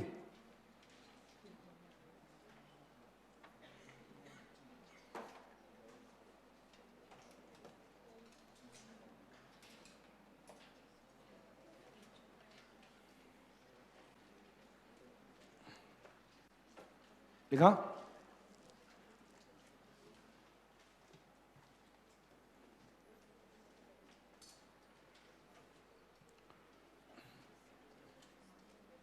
समझा मैंने जो एक्सप्लेन किया? पक्का? Okay, I am sure. Okay, आपको अगर याद हो, ठीक है, मतलब लगभग अभी मैं 1.25 घंटे से एक्सप्लेन कर रहा हूँ वो चीज़ें कि एग्जैक्टली क्या होता है, क्यों होता है, कैसे होता है, ये चीज़ें हम 1.25 घंटे से देख रहे हैं। इवन पहला हमने जो रेसिडेंट पेमेंट और इसमें डिफरेंस जो है वो लगभग वहाँ पे क्या है कि एक 25 मिनट तो उसके ऊपर वहाँ पे टाइम दिया होगा कि एग्जैक्टली डिफरेंस क्या है। Clear? I am sure. Okay, वो एक्सप्लेनेशन जो है वो वहाँ पे मान लो कि पहले ही 12 में ऐसा हो गया होगा कि पहले लेक्चर में प्रॉब्लम स्टार्ट कर दिया कि ये फॉर्मेट होता है इस तरह से, या फॉर्मेट वहाँ पे क्या कि आपने पहले लेक्चर में याद कर लिया, ऐसा वहाँ पे कुछ हो गया। वो सीए में आने के बाद में आपको कुछ भी फॉर्मेट के बेसिस पे जाना नहीं है, क्योंकि आपके जो क्वेश्चन है वो फॉर्मेट बेसिस पे आने वाले ऐसा नहीं है। अगर वो कुछ भी ट्विस्ट कर लेते हैं तो उस वक्त आपका दिमाग चलना चाहिए वहाँ पे, तो उसके लिए आपको समझना पड़ता है कि एग्जैक्टली क्या है। और ये मैं आज आपको पढ़ा दूंगा, ठीक है, और मैं चैलेंज देता हूँ, ये मैं इंटरमीडिएट में भी पूछूंगा तो भी आपको याद आएगा, क्योंकि समझ में आया होगा। और समझ में नहीं आया ना तो उस केस में टेम्पररी वो याद होता है और बाद में हम भूल जाता है, और एक बार समझ में आ गया करना क्या है तो उस केस में ऑटोमेटिकली आपको इंटरमीडिएट में और या मतलब 2-3 साल में बाद भी याद आ जाएगा कि एग्जैक्टली इसका लॉजिक ये था कि क्या ऐड करना है, क्या लेस करना है, उसके लिए पर्टिकुलर लॉजिक क्या था। मतलब स्टार्टिंग में हम हमेशा टाइम ज़्यादा देते हैं एक्सप्लेनेशन के लिए, ताकि जब प्रॉब्लम सॉल्व करें उस वक्त ज़्यादा कन्फ्यूजन ना हो। प्रॉब्लम सॉल्व करते हो तो आप ही बोलोगे सही ऐड कर दो, ये लेस कर दो, क्यों? क्योंकि स्टार्टिंग में समझ में आया होगा, और समझ में नहीं आया तो बार बार मुझे एक्सप्लेन करना पड़ेगा, फर्क समझ में आएगा। मतलब अपना टाइम जो स्टार्टिंग में हमने इन्वेस्ट किया है एक्सप्लेनेशन के ऊपर, वो बाद में हमें रिटर्न्स देता है कि बाद में आप मुझे बताते हो कि सर ये ऐड करना है, ये लेस करना है, लेकिन मैंने स्टार्टिंग में एक्सप्लेन नहीं किया तो मुझे हर प्रॉब्लम में बताना पड़ता है ये ऐड, ये लेस, ये ऐड, ये लेस। अभी आगे मैं नहीं बताऊंगा, रीजन इज दैट मैं एक्सपेक्ट करूंगा कि आप मुझे बताओ, जहां पे प्रॉब्लम रहे वहां पे मैं एक्सप्लेन कर दूंगा, ठीक है। मतलब वहां पे आप अगर स्टार्टिंग में एक्सप्लेनेशन ठीक से समझते हो तो आप थोड़े इंडिपेंडेंट बन जाते हो, इंडिपेंडेंट, आप खुद से सोचने लगते हो कि करना क्या है। क्लियर? ये तो बहुत सिंपल क्वेश्चन है, इसमें कोई ज्यादा तकलीफ नहीं। मैंने रेसिडेंट पेमेंट अकाउंट बनाया, मैंने पहले आपको बोला क्या आसान क्या है, सबसे आसान रेसिडेंट पेमेंट, ये सबसे आसान है। लेकिन वो इनकम एंड एक्सपेंडिचर से रेसिडेंट पेमेंट बनाना हो तो वो डिफिकल्टी है, क्यों? क्योंकि उसमें सोचना पड़ता है इनकम एंड एक्सपेंडिचर में क्या इंक्लूड है, क्या इंक्लूड नहीं है, और एडजस्टमेंट करके आपको कहां पे लाना पड़ता है, रिसिट में। लेकिन यहाँ पे आपको इंडिविजुअली क्या बनाना पड़ रहा है, रेसिडेंट पेमेंट अकाउंट बनाना पड़ रहा है। तो चलो क्या लिखेंगे, ओपनिंग बैलेंस कितना है, कैश आपके पास है तो उसका ओपनिंग बैलेंस, तो ये अकाउंट जैसे ही अपने कैश अकाउंट जैसा, तो बैलेंस ब्रॉट डाउन कितना है, ओपनिंग बैलेंस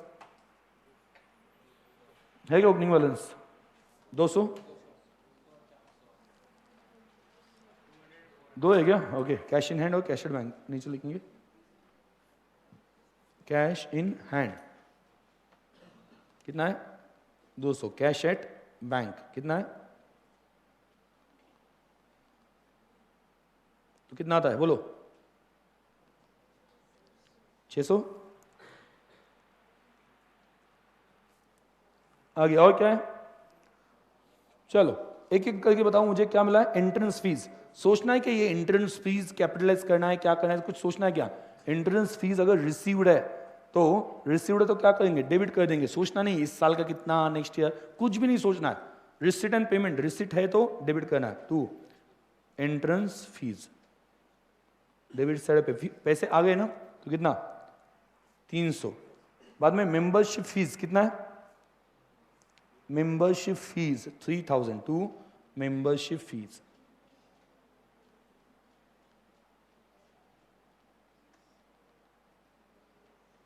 टू क्या है, डोनेशन, ठीक है, डोनेशन। कुछ सोच रहे कि ये कैपिटल रिसिट है, रेवेन्यू रिसिट है, इस साल का है, लास्ट है, कुछ सोच रहे क्या? नहीं, रिसिट है तो डेबिट करना है, बाकी कुछ नहीं।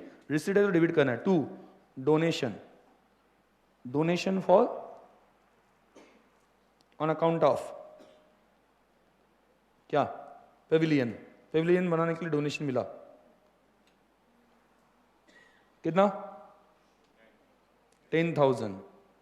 आगे अगर आप देखते हो ये इनकम एंड एक्सपेंडिचर अकाउंट में जाएगा क्या, नहीं जाएगा, क्योंकि ये स्पेसिफिक पर्पस के लिए डोनेशन मिला है ना, तो लाइबिलिटी साइड पे लिखना होता है, पेविलियन का फंड जो बनेगा उसमें लिखना होता है, बट यहां पे सोचने की जरूरत नहीं, रिसीट है तो लिख देना है। क्लियर। आगे और क्या है, फूड स्टफ सेल्स, तो डेबिट साइड पे 2 फूड स्टफ सेल्स, कितना 1200। आगे और क्या है, सैलरीज,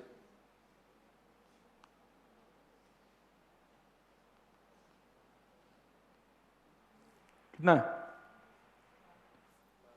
1200। आगे बोलो, बाय,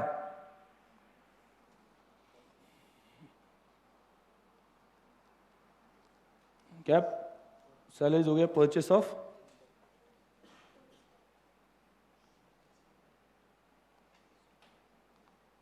कितना 800। आगे बोलो, बाय, कंस्ट्रक्शन ऑफ क्लब, उसके लिए खर्च हो गया ना, कितना, क्लब पेविलियन ना 11,000। आगे बोलो, जनरल एक्सपेंसेस कितने 600, बाय रेंट एंड टैक्सेस